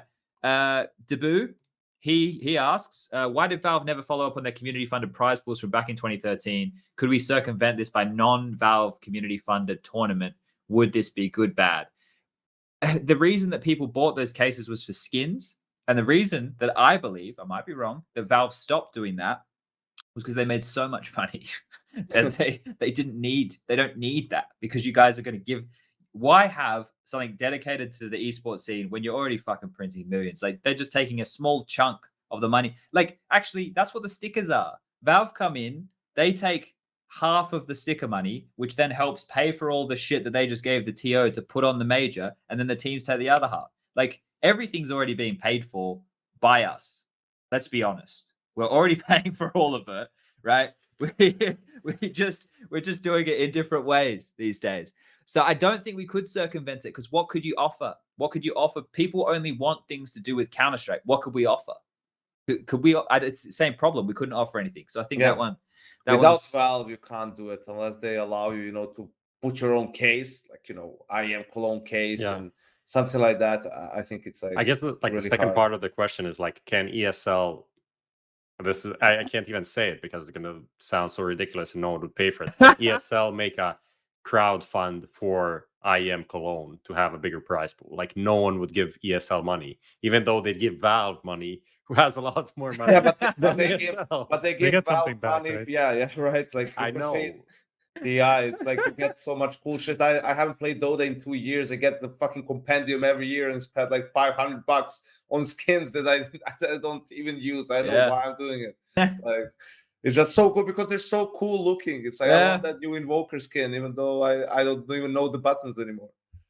All right, what else? We got one guy who asked like fucking 11 questions, so we have to do at least one of them. Legit 11 questions. It's not an over exaggeration.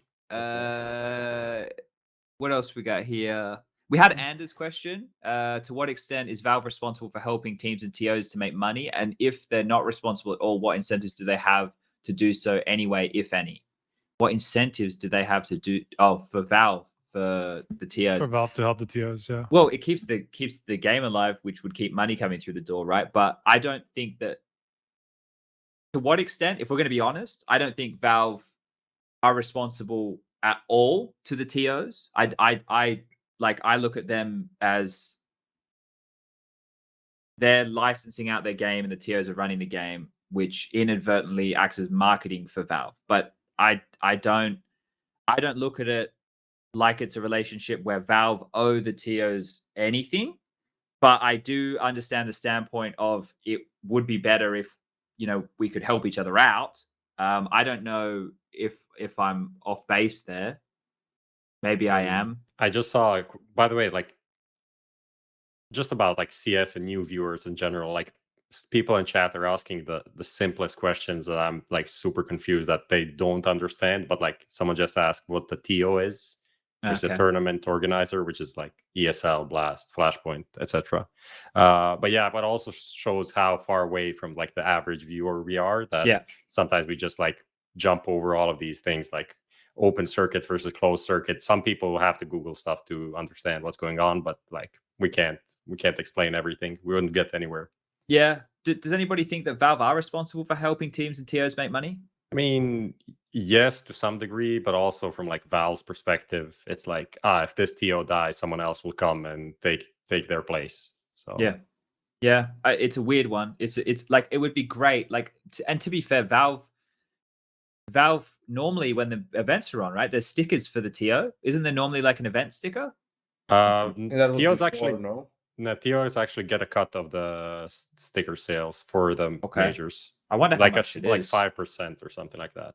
All right. So that's always like I always think that the TOs in my mind are the ones getting fucked the most, but they're also the ones who actually maybe that changed. I know that was a thing at some point, so I don't want to be in the wrong here. I'm not 100% sure. Yeah, I mean the thing is the way I look at it and like the responsibility, I think there is none, just because like as much as tournament organizers, as much as Valve gets some sort of value out of tournament organizers promoting the game, it's the opposite as well, right? It's like tournament organizers get a lot of value from being free to use the game to make money, right? So there shouldn't be a responsibility to either way anyway. Yeah, that's kind of, you just worded it much more eloquently than me, as per usual, Striker. Like that is kind of where I was coming from with that. Like the relationship works both ways. They're already, we're already all They're of us feeding off each other, yeah. Yeah, like we're the little fucking swimmer fish keeping the big sharks clean. That's what we're fucking doing right here.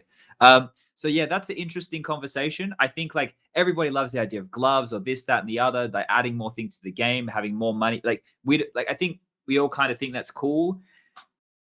Here's the thing. Like I'm pretty sure Valve, it wouldn't take them very long to put in some Navi glove skins. You can't have already done the hard work for them, right? Like they just have to come in and grab what you've done. There's obviously a reason they're not doing it, and it's one that I can't possibly fathom. I don't know. Like I'm not a Valve dev. I just know that they like to be as hands-off as possible. Things have gone pretty well being this hands-off. I guess if something they thought was really bad, maybe they'd step in.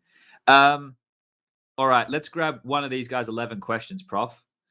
What the hell? Which one do we want to answer? Tony, our boy. Thanks for the questions, Tony. I think this first one we already answered. Is there a viable way have future majors being hosted by more than one TO, such as blast handling production, ESL managing logistics, talents mixed up from each, admins from FACEIT. I think this might be kind of a joke in some ways, maybe not. Hopefully. With the recent developments. No, I mean, He's probably being serious, but it makes honestly, like FACEIT usually does a good job. They usually with, nail like, it. yeah. So I think we discussed this. Can't happen. Like it doesn't make sense for anyone. It'd be super complicated. So Yeah, it would just add more spanners, and we'd probably get a worse event by the end of it. also, like we had like some companies did cooperate on majors like ESL and PGL, which didn't go that well. Then I don't know, wasn't like PGL and Perfect World also supposed to collab on? But that doesn't matter. This one of these asks here: seeing as Valve favors and prioritizes players' opinions on the game going forward, be it map and general game balancing, what would be a productive way to work with the players to push agendas for general betterment of every talent groups in the scene? I guess he just means everybody in the scene. Yeah. He is right. They do value the pro players' opinion much more than everybody else's. Maybe that's changed over time, but that was the stance for a very long time. Even when I was playing, they would want to have meetings and talk with the players just to get a grasp on the game and what the problems were. But basically, they were talking to morons like me who couldn't, at the time of being 26, 25, whatever I was, actually use my brain. I think that we need conduits for that. I think we need players who are playing less to be able to step back a little bit and see it broader, because Yank, I'm sure you can attest this, and this is kind of what you were talking about earlier, is once you're in the cycle of just playing, you're just worried about the next match. You're not worried about the greater picture of Counter-Strike anymore, right?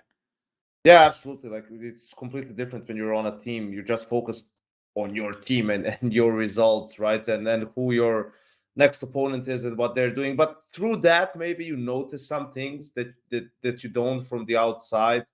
Like in terms of, for example, how much as soon as we switched everything to online, every TO got greedy and changed their formats to increase the number of games, which just added so much strain on the players. But yeah, I think there's definitely ways where involvement that can help, but it can be a sort of a round table with representatives from each like group of stakeholders, right? And then you just look at things. It doesn't have to be anything superficial. It's like you were there for I am Cologne, right? And then or at the major basically, because everyone who's something is going to be there, whether it's the players, the talent, the sponsors, tournament organizers, even the one that are not organizing the tournament, the other ones are coming in to check things out, right? So that could be a place to hold like a summit of sorts once or twice a year, right? And kind of discuss what can we do better for all of us. Yeah, that could be something that we could get together for sure. Well, hopefully. One last one here, and I don't know enough about this. If nobody else knows enough about this, we'll just fucking leave it and we'll close her down. We had this from multiple different people asked this same question, but basically it was asking, should Valve implement like in Counter-Strike what they have in Dota, the DPC, the Dota Pro Circuit? Will this plan solve player burnout? TOs trying to profit off CSGO by tournaments without sufficient breaks. So I guess this guy's question is basically, would we be more beneficial having something like the DPC? Does anybody know? Yanka, you're saying you know a bit about the DOTS. Do you know what the DPC is about? But it's basically just collection like ESL Pro Tour would be, right? But the culmination would be the international, then you have the majors, and you're collecting points through that. So it's like a series of RMRs, just like more of them, bigger ones, and all of that exists. So you get points for TI to decide who gets the direct invites, and then you also have, I think you still have at the very end, an open qualifier. Maybe not. I'm not sure about that last part, but that's basically what it is: a set of qualifying tournaments where you gather points for the international. Yeah, I think they changed something for this year. So this year they have regional league, then one major, I think, then regional league, then another major, then the international. So that's the regional leagues and the majors like give out points, and then for the international there's like a last chance qualifier. And I think they actually removed the open qualifier for this. That's what I read on Wikipedia in their preparation for this. So I guess how it would work in CS would be their majors are like less important than our majors, with the international being more important, right? Yeah. So with us, it would be like, I don't know. 2 seasons. And this is all in like half a year, actually. Yeah, because this is January to August, and August is the international. So they could potentially fill that twice until the next international or something like that. I don't know how it would work. It's kind of impossible because now we have the RMR and the major Frankfurt. dates set, and I think it would be just kind of a mess to push something like this in now. The thing is, it could work, but the thing is, anybody who the 3 leagues, right? The EPL, which is where the Louvre agreement teams really come into play, the Blast, just the group stage itself, and the Flashpoint.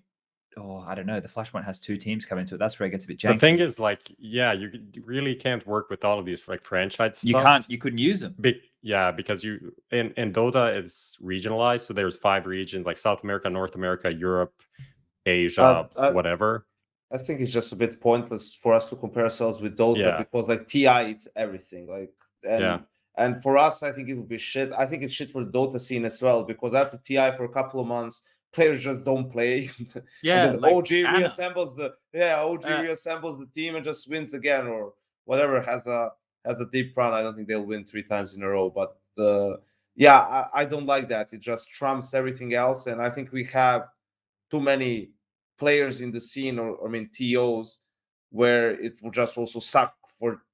In that sense, we would miss out on a lot of like great tournament stories, everything. Even the orgs, like no, very few players want to play for an org. Why would they? Like if they place last, or if they win 1 bracket game at TI, it's more money than they get from salary. In 2 years, basically.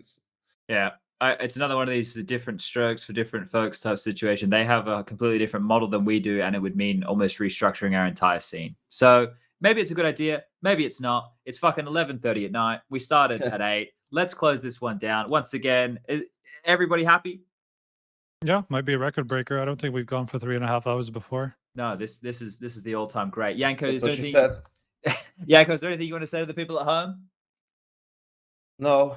Okay, that's fair enough. I think we said everything. We said a lot. Okay. Thank you again to Parimatch and our friends at Xtrfy for supporting the show. Thank you for all tuning in. It's been a bloody long one. We didn't even scratch the surface of the details to do with Counter-Strike and what makes the world go round.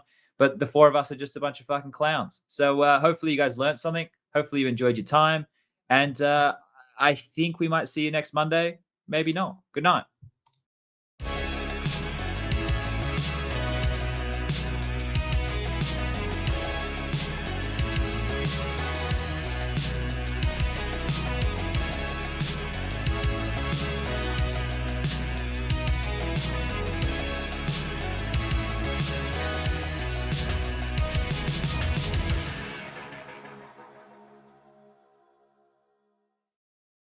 Add some fun to your space with Xtrfy, designed in Sweden with focus on quality products built on experience. You're looking at Project 4, their 4th generation of products with super cool colorways to stand out, with matching sets to satisfy with a solid B4 bungee, lightweight ergonomic M4 mouse, the K4 keyboard is fantastic, all of which are performance focused, and finish it off with colorful GP4 mouse mats that are bold in design and smooth on the surface. The retro theme in particular has got the feels. Complete your setup with Xtrfy. No regrets guaranteed.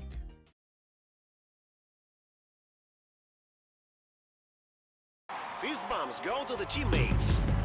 I wanna see you rolling fast. Win the round. Win the game. Parimatch, your esports teammate.